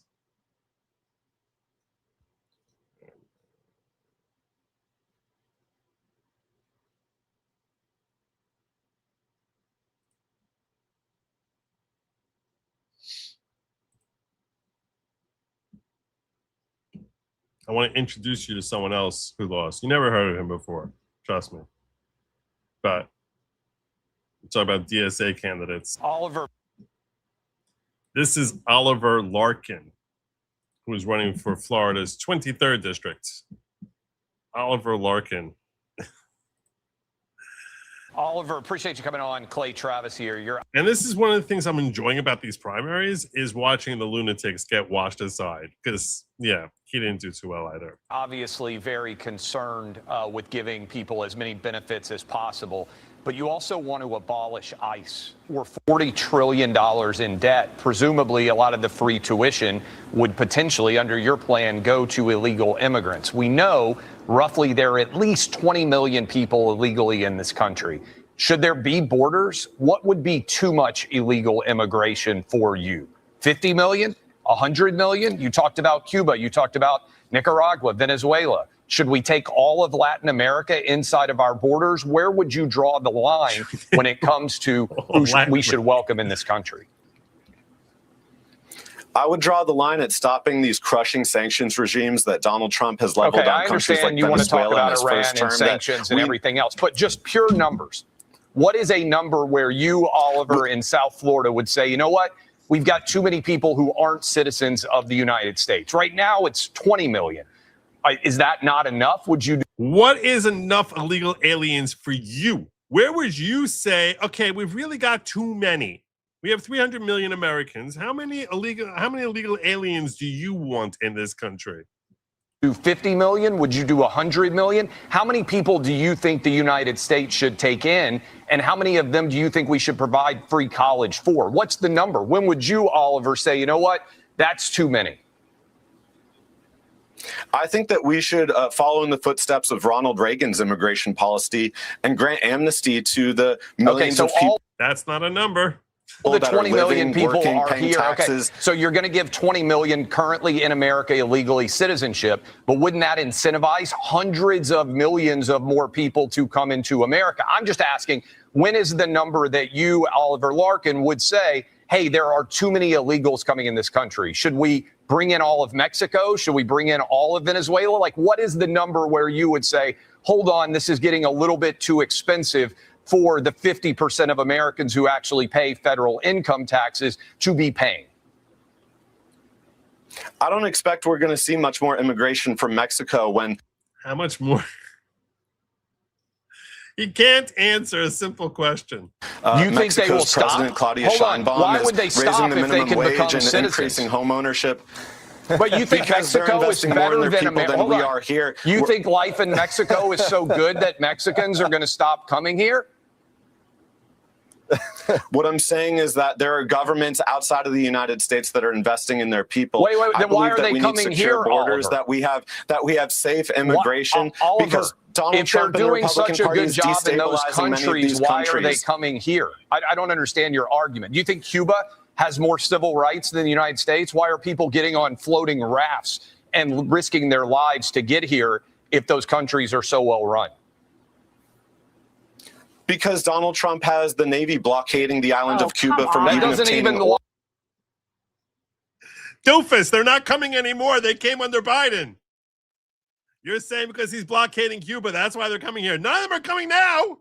They're not coming now. They were coming here, doofus. You know why they're coming here? Because of Trump's blockade of Cuba. What the hell are you talking about? Like, there's zero attempt at logic. Zero attempt at logic. They're not coming now because Trump actually closed the border. They were coming. Why were some of them coming here? Because they knew that in 5 years Trump is going to be blockading Cuba. Doofus. I mean, it's insanity. Logically makes sense. It just means that people are even more willing to risk that we're their talking lives. about here.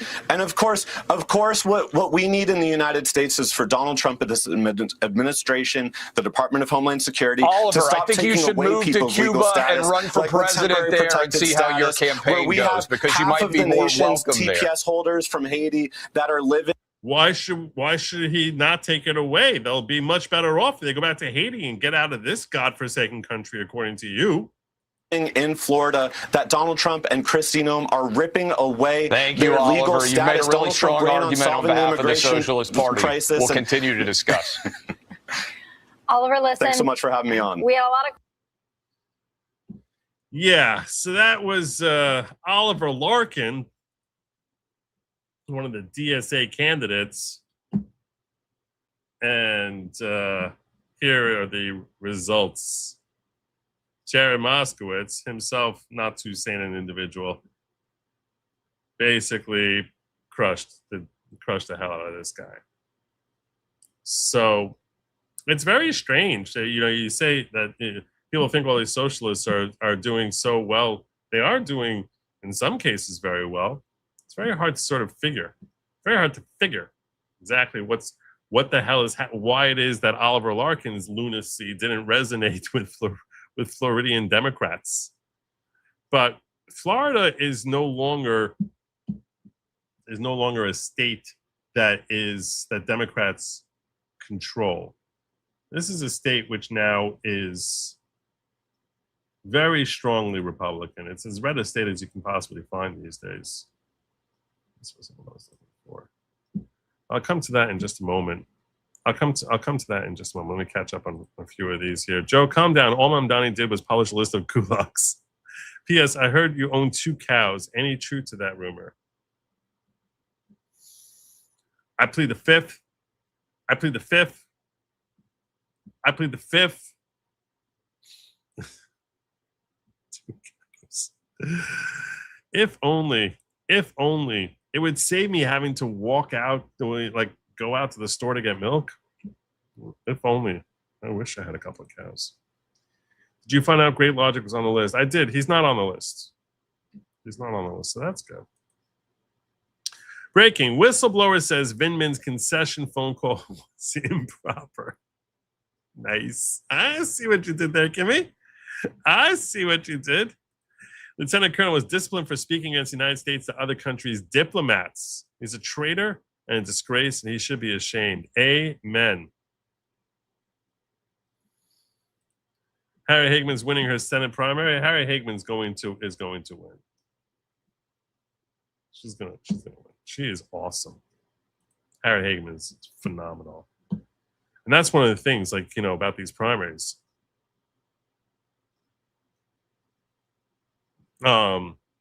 She's now running for Senate because she basically kicked ass. Totally kicked ass. But she came in for Liz Cheney and took over for Liz Cheney. So God bless her. I hope she wins the Senate seat. That'd be amazing. Let's see. Let's see what the numbers. Let's see how the numbers are looking there. She's winning her Senate primary. Oh yeah.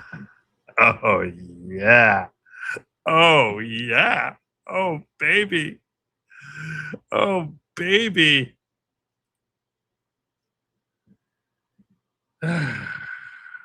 That's beautiful. That is a beautiful thing. 61% of the votes are in, and she has better than a 2-to-1 lead. And that's a state that's even better than Florida. So, yes, congratulations, Harriet Hagman. I guess she's the check mark, I assume, means that she's been declared the winner.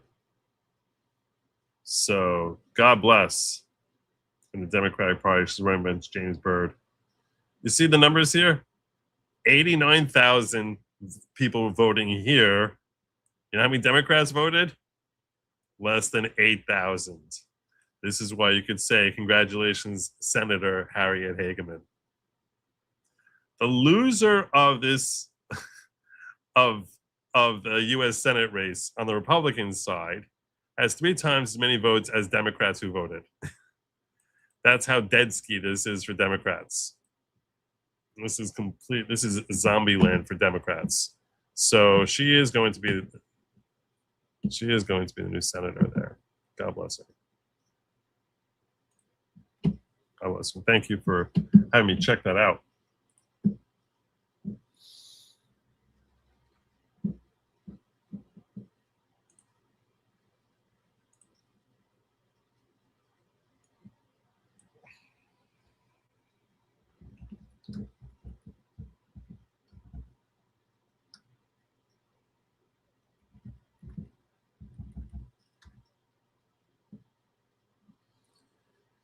And also in Florida, we have this race you might have heard about. This little race.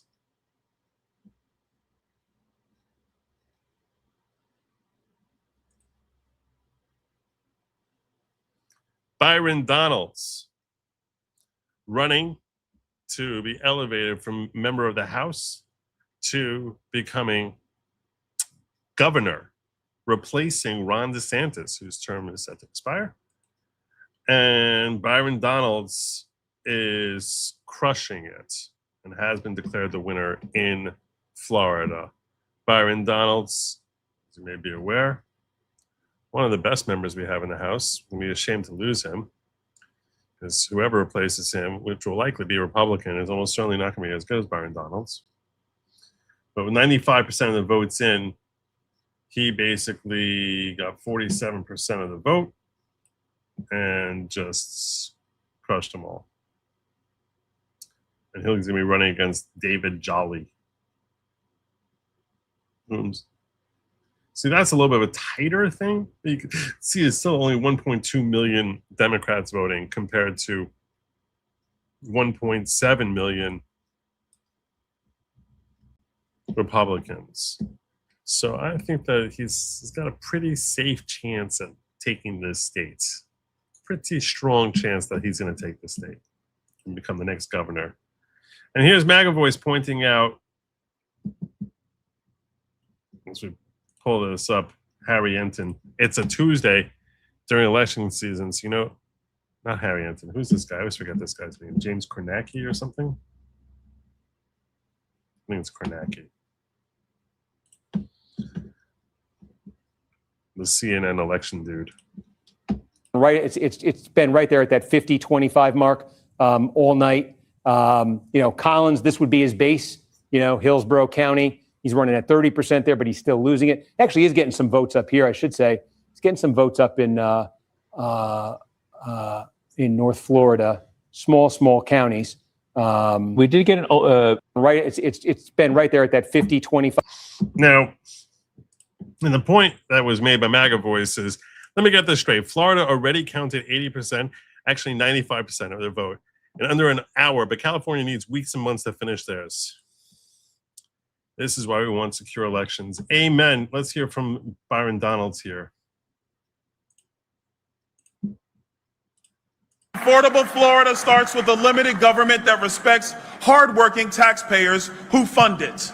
Under my watch, every contract, every budget, and every fee this state spends will be posted online, out in the open, where you can see it. We are going to continue the Department of Government Efficiency that was started here in Florida under Governor DeSantis. As your governor, we are going to doge all local governments and all state agencies. He's going to doge it all. There will be no sacred cows. Taxpayers deserve to know that their hard-earned dollars are being spent efficiently, transparently, and with total integrity. Affordable. That's Byron Donalds right there. And the governor who's saying they're going to doge their state. That's a governor who probably would get my vote.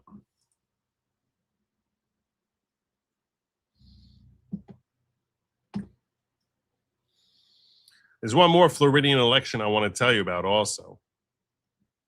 One more that I need to share with you.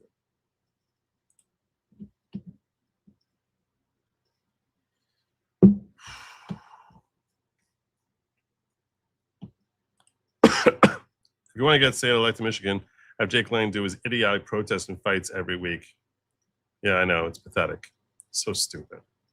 I sometimes think that these people are plants, like they're operatives for the Democrats. I really do. I really do.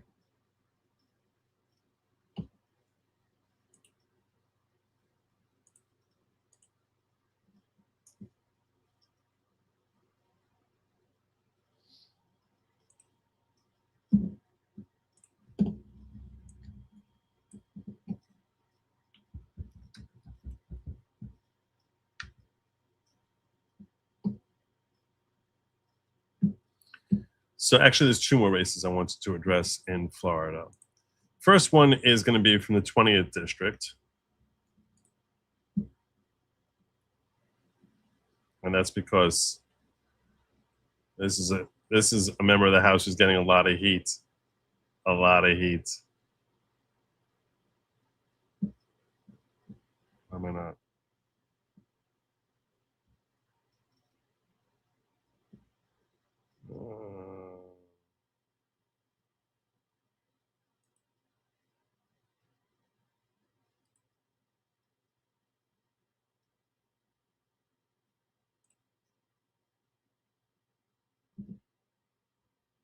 You know how Democrats are all about blacks, all about black people, trying to help black people. Well,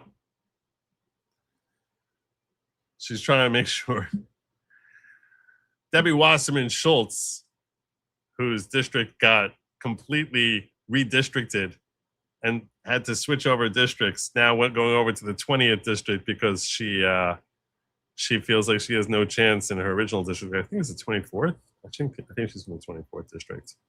So she goes over to the 20th district and basically takes a job away from Dale V.C. Holness. They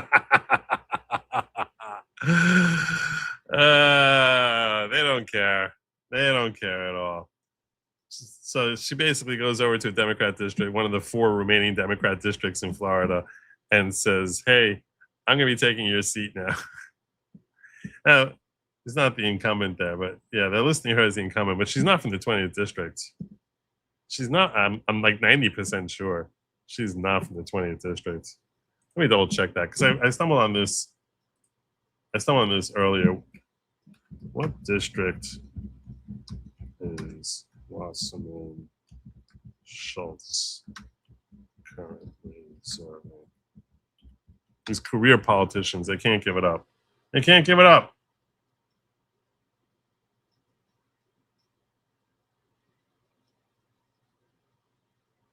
In the 25th district.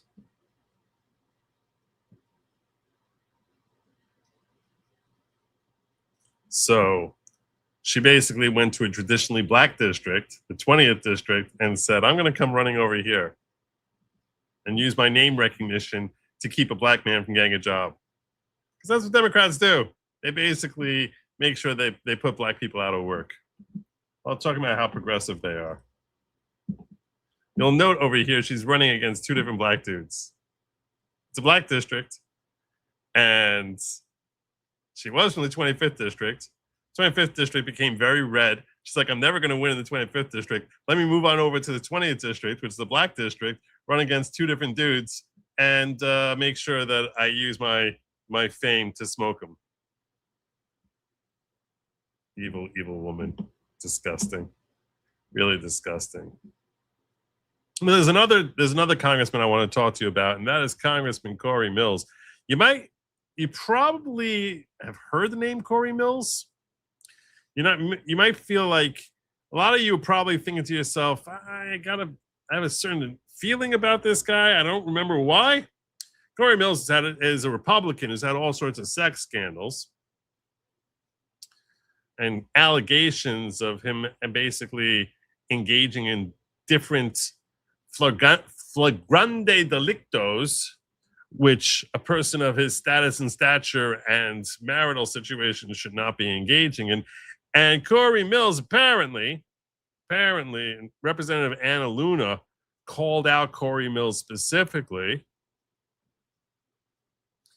And he's been serving Florida's 7th district. Obviously, Anna Luna, she was uncontested in her race down in Florida.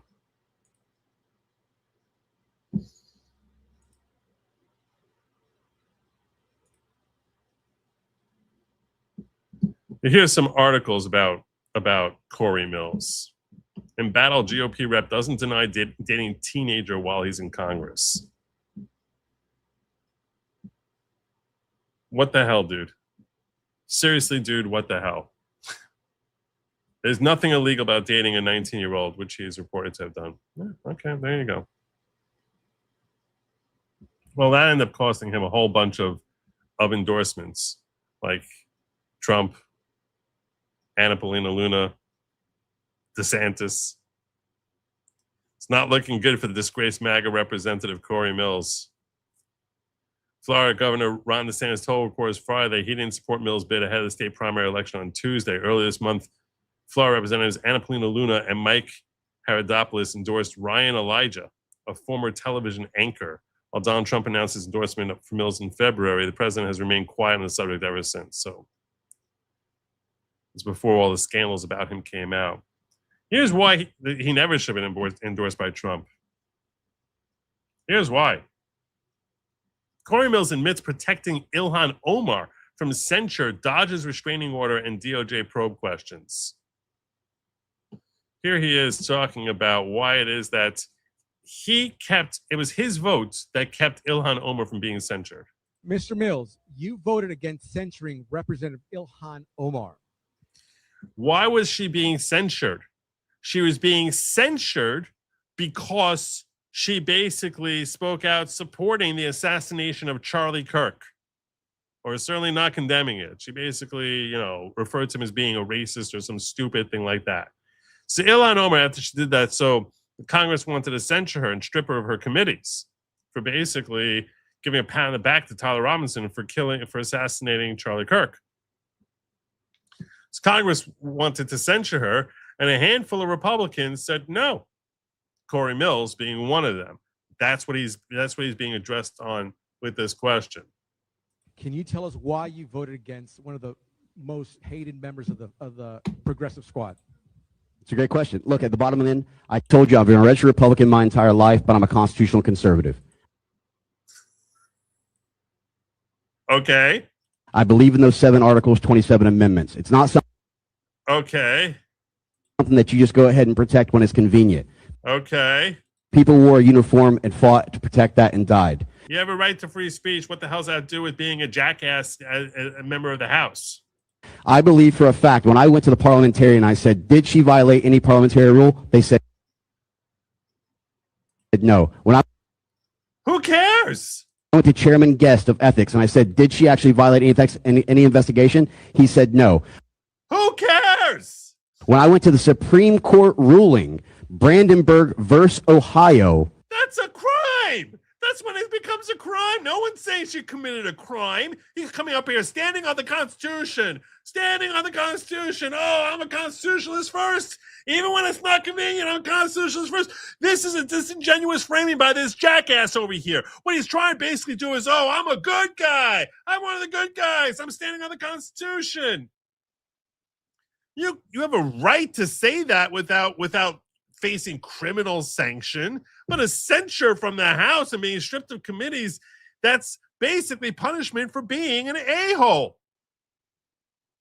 And any way you slice it, you see Charlie Kirk assassinated, and she refers to him as being a racist, and you say to yourself, this is a person who's basically encouraging her lunatic followers to keep doing this to other members of to other outspoken members of MAGA. And you're going to stand here saying, oh, I'm a constitutionalist, I'm not going to punish her. No, Constitution says that you cannot throw her in jail.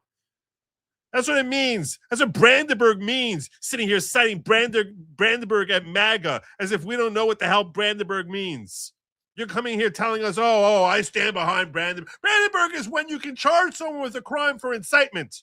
No one said to charge her for a crime. You never heard me say once that she should be charged with a crime for any of the incredibly stupid things that Ilhan Omar has said over the course of her political career. And the list seems endless. She has said one stupid, crazy, you're a freaking psycho lunatic type of thing. How the hell does this woman keep winning elections without stealing them?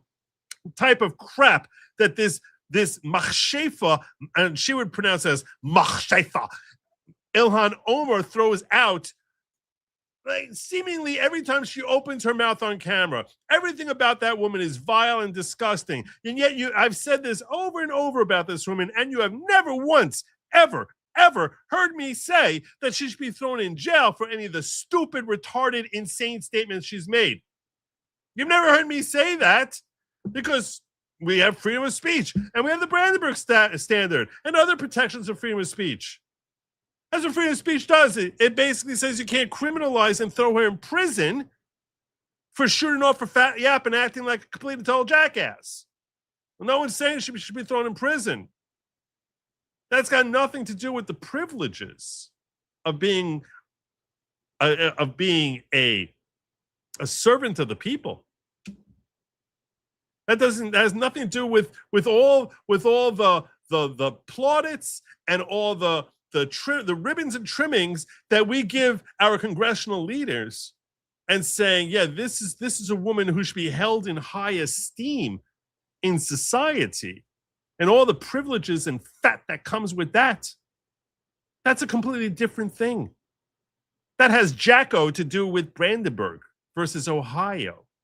That has nothing to do with throwing her in prison.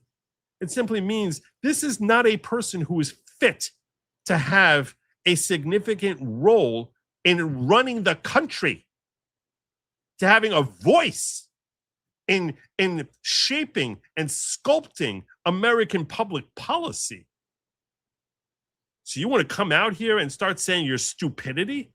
That I'm a constitutionalist. I stand behind Brandenburg versus Ohio and the 7 articles and 27 amendments. Go to hell. You're a lying jackass. You're framing the entire thing to try and justify the fact that you just wanted to kiss up to the Democrats and pretend that you're some badass constitutionalist. Get the hell off your stinking soapbox, you complete and total jackass. Disgusting. Awful.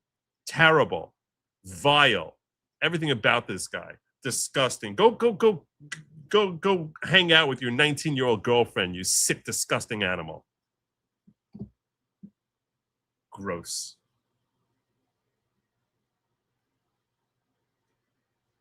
I asked the parliamentarian, did she violate any? Who cares? Who cares? Well, did she violate any? What a stupid question. Ridiculous.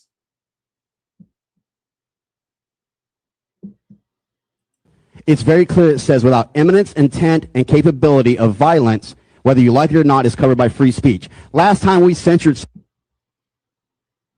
Retardedness. somebody was Adam Schiff. You know where he's at now? He's a senator because he raised hundreds of millions of dollars off that censure. What? He didn't think he raised money because of the censure. He raised money off the censure. Please. He raised money because the reason he raised money in his stupid woke state is because he got Donald Trump impeached. That's why, doofus. What we're doing is we're trying to eliminate the free speech of one individual, make her a free speech martyr, not to mention the fact that why do we want to silence the Democrats? Do I condemn her violent, abhorrent talk? Absolutely. But why do we want to stop them from saying what's actually on their hearts and on their minds instead of allowing Americans to hear what the Democrats truly stand for? This schmuck.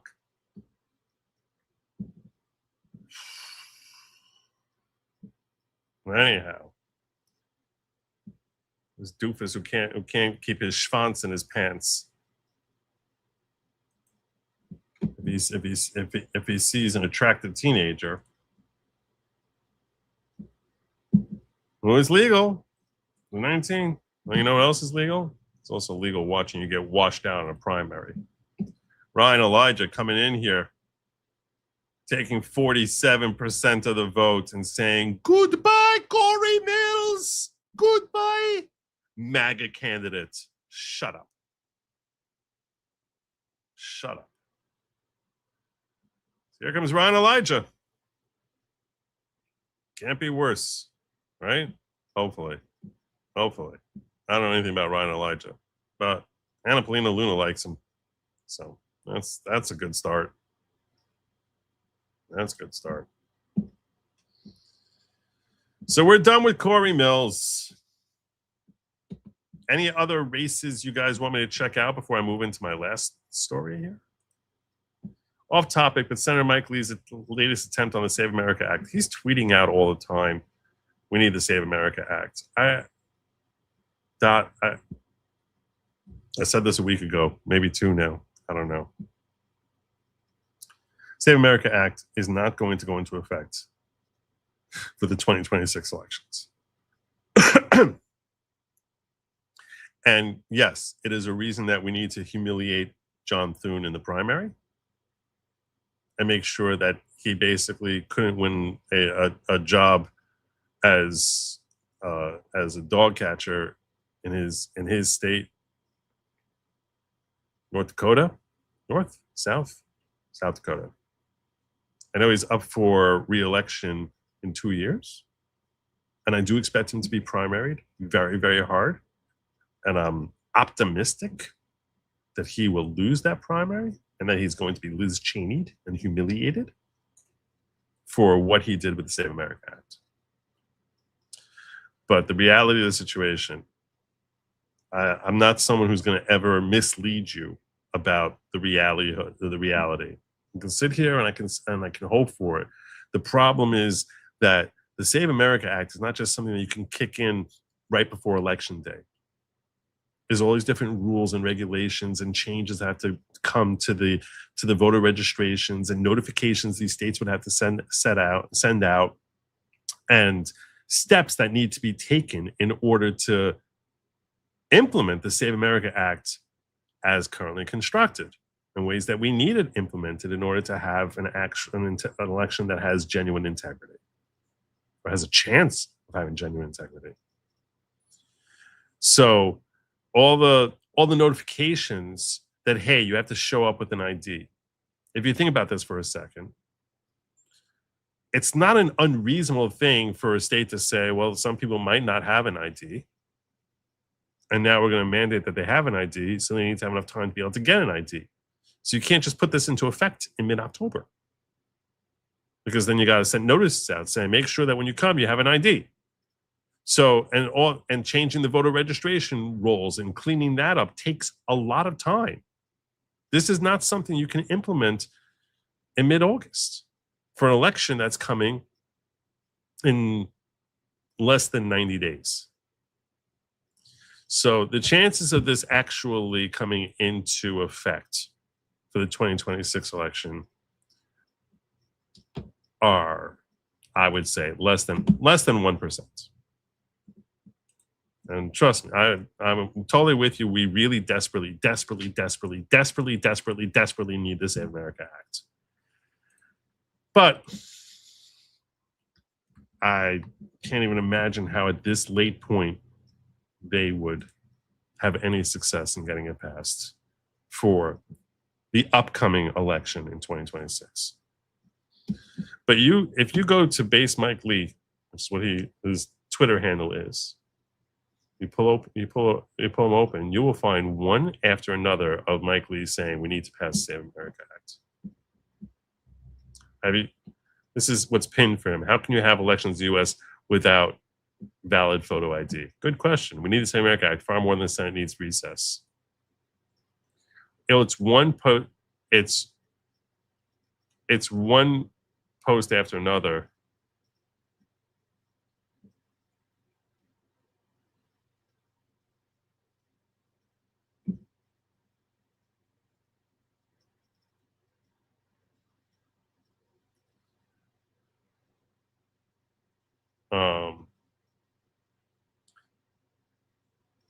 Every time he pops in my timeline. So now here I'm scrolling through him. Here's another 8 hours ago. Shouldn't be this hard to pass Save America Act. Some Democrats have the reasons for opposing, and not one of them is a good one. It's just two different posts that we see within the last 8 hours. So he certainly keeps putting it out there. He puts it out there more often than Scott Pressler does at this point. You are the ID. This is 14 hours ago. You are the ID. That sums it up. That's why we need the Save America Act. Like, I'm sure he's posted at least 100 times about how we need to pass the Save America Act. Just because it's multiple times a day for the last several months that he puts it out there. Sadly, his efforts are not matched by, or no one even attempts to be in the same ballpark as Mike Lee.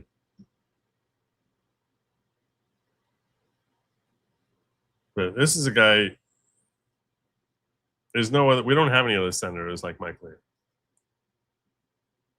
So it's a sad situation.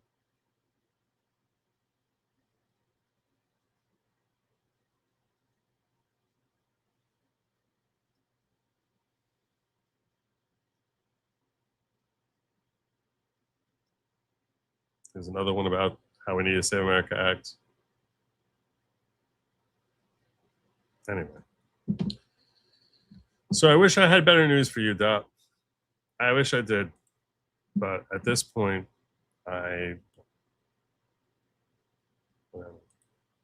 money for the epic rant. Woohoo! Thank you. Thank you very much. I appreciate it.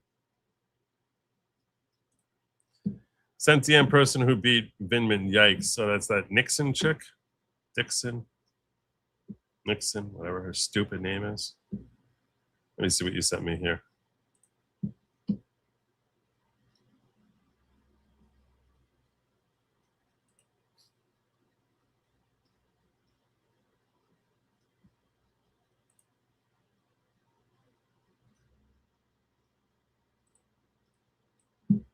She has no chance.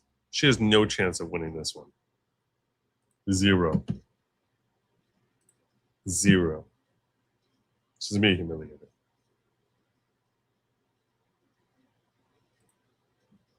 I will not allow you to destroy our democracy. That is a violation of the Constitution.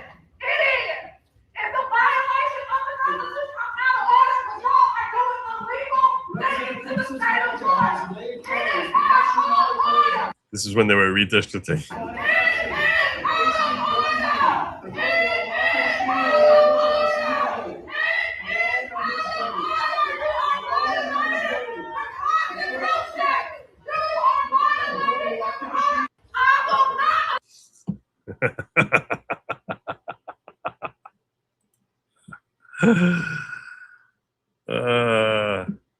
Don't worry. Don't worry. She's not winning nothing.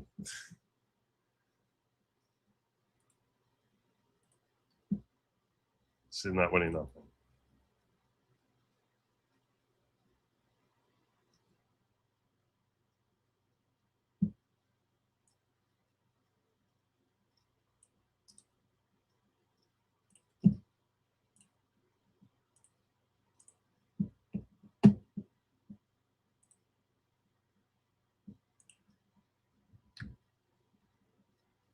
There's Nixon.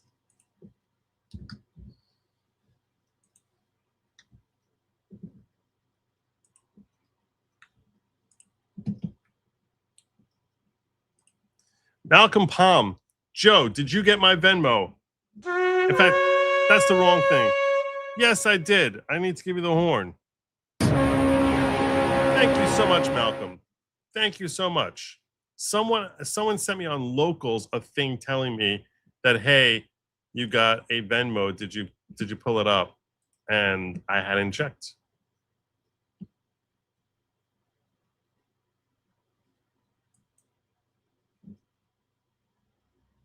Did I not start a chat here for this thing? I suck.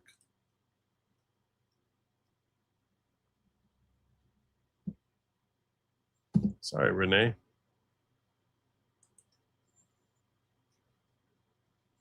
I did, and thank you very, very much. I'm much obliged to you, Malcolm. I opened the show by referencing that someone sent me a Venmo, but I don't notice it unless someone calls it to my attention. So thank you so much, Malcolm. I appreciate you, brother. And finally tonight, you want to talk about the most pathetic of election shenanigans we've seen in a while.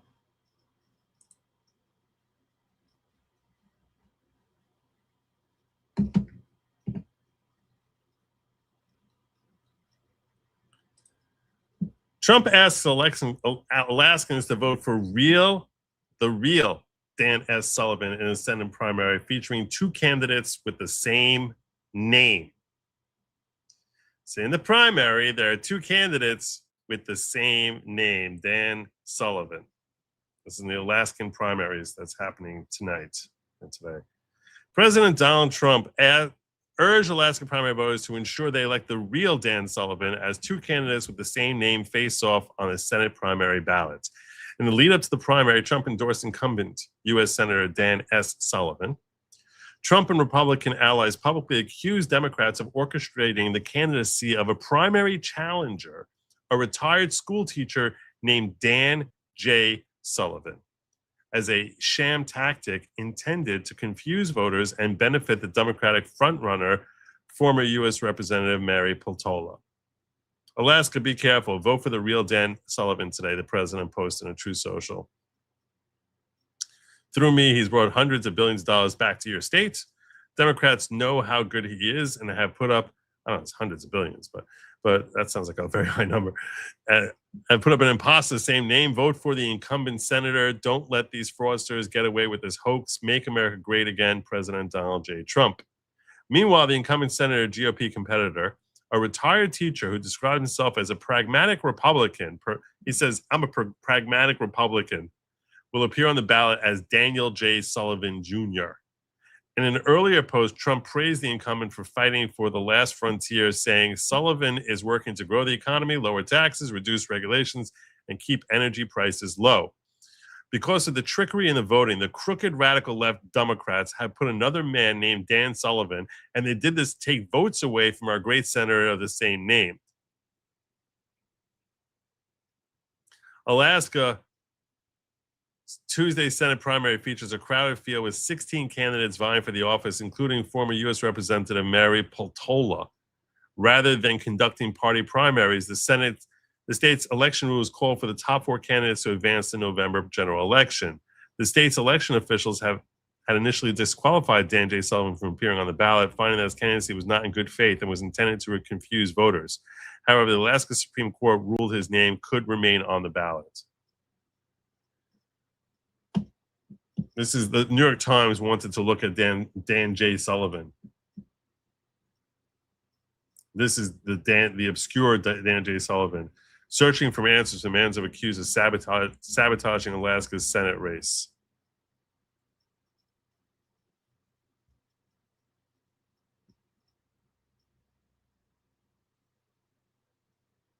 The dark horse's name is also Dan Sullivan. So they went down to meet with this Dan Sullivan, and they're like, we can't really figure out whether or not his candidacy is serious.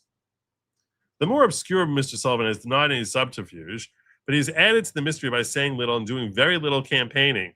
So he's not doing any campaigning at all. He's just putting his name on the ballot. So as I prepare from this month to fly from San Francisco to Seattle to Juneau to a small island that is his home in Petersburg, I didn't expect him to respond. In fact, he picked me up at the airport.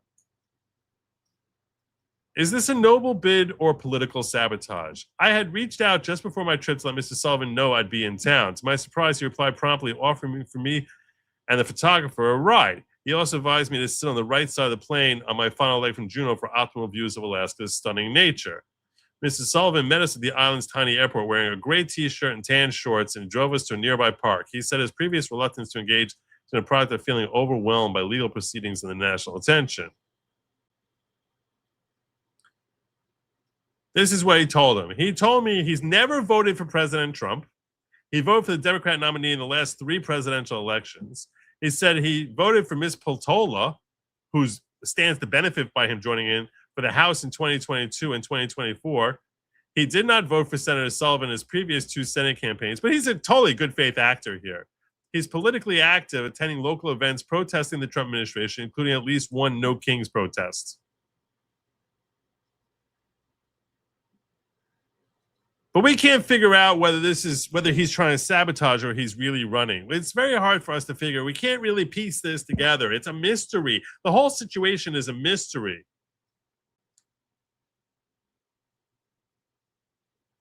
It's a mystery. He's been voting Democrat for like basically the last, I don't know, quarter century, but we're not really sure whether he's trying to sabotage the Republicans or not. It's very, very hard. We can't really figure this out.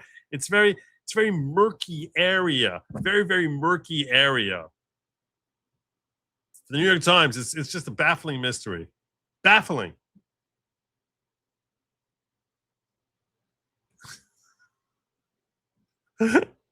So much bad faith.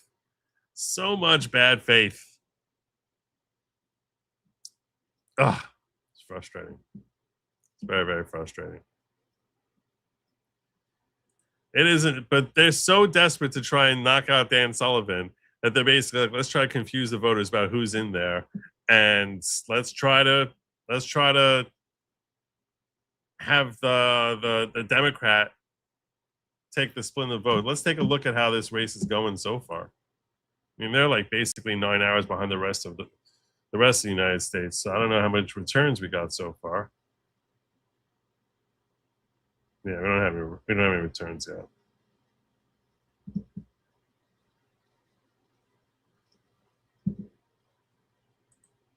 We don't have any returns yet. Alaska always comes in like at 5 o'clock in the morning my time or something. That's when it starts coming in. So we're not going to see that. Plus, they have ranked choice voting, which should be illegal, but they do. And yeah, so I don't know that we're gonna see anything here. In fact, I know we're not going to see anything. I can say definitively we're not going to see anything there. So hopefully Dan S. Sullivan is able to, the clarity is out there, and at least they put their faces up. I assume they put their face. I don't know if they put their faces on the ballot. Question whether when you're looking at the ballot there, whether they put them on the same line, especially if they put it alphabetically. So in that case, Daniel J. Sullivan would. I don't know how they would do that because it's a junior. So I don't know if they put the junior behind, or they would say the Daniel. Well, Dan S. Then they have Daniel J.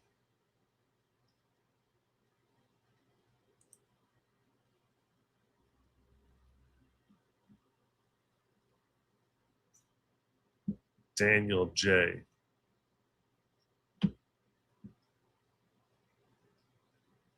I wonder if I can get a view of an Alaskan ballot. Let me see if Claude can dig that up for me.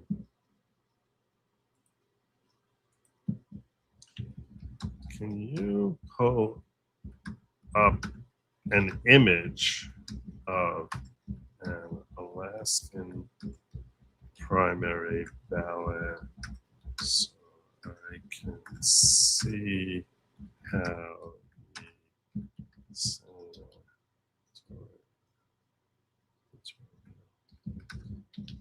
candidates are listed. So I'm curious. This is the sort of thing Claude is good at.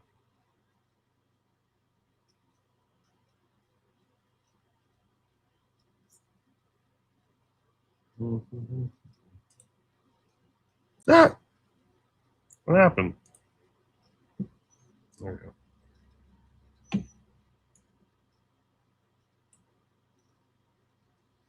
Let's go.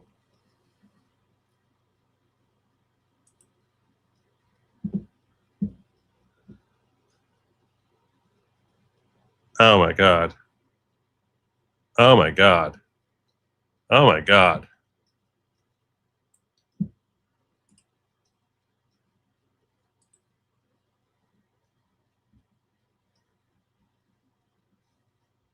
They're so evil.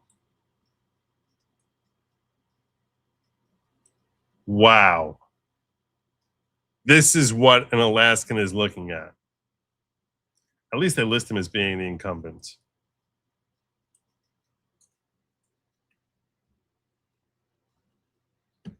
Wow. It's so evil. Let's see if I make this look like it.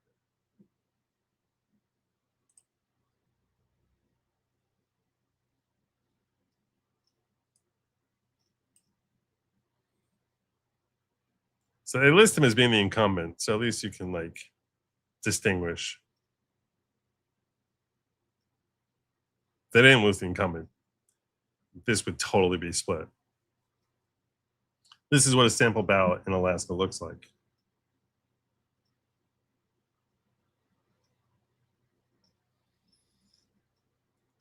I thought it might be alphabetical.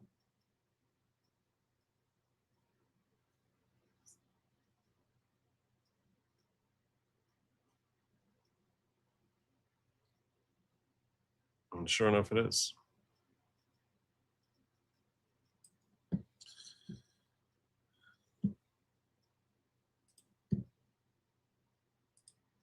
When you get married, you change your name legally without needing a judge. It would be an easy, dirty trick for the next primary season.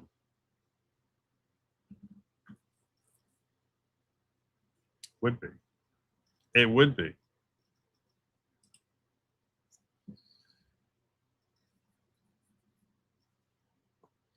All right. That is what I have for you tonight. I thank you all for joining me. I hope you all learned something.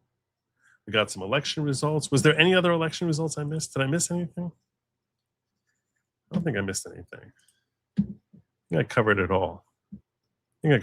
I missed Santiago's Space Outlaw saying, Joe, the big lie about COVID, it was here way before they admitted. My brother and I had in October 2019 that said shenanigans appears to be trending up lately. This is true. And thank you, Cecil says, for reading the stream. While you're here, if you could hit like and subscribe, I would appreciate it. I would be most obliged. Also, I'm going to remind you about two things. First and foremost, if you're interested in fantasy football, please make sure you check the link in the description below, as we have spots are limited. I think one or two of the people from last year may not be returning, which helps make spots available. And also I'm hoping to expand from 10 to 12.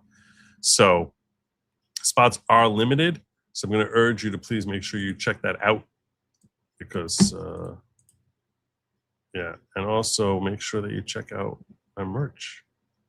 Again, link in the description. I thank you all for joining me, and I'm going to remind you that lab meat was never meant for you. It's meant for they, them. So stay the heck away from that. It's gross, disgusting.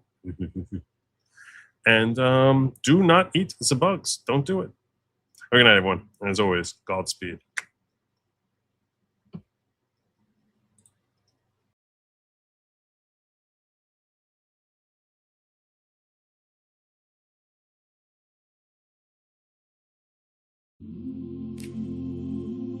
The plane is landing.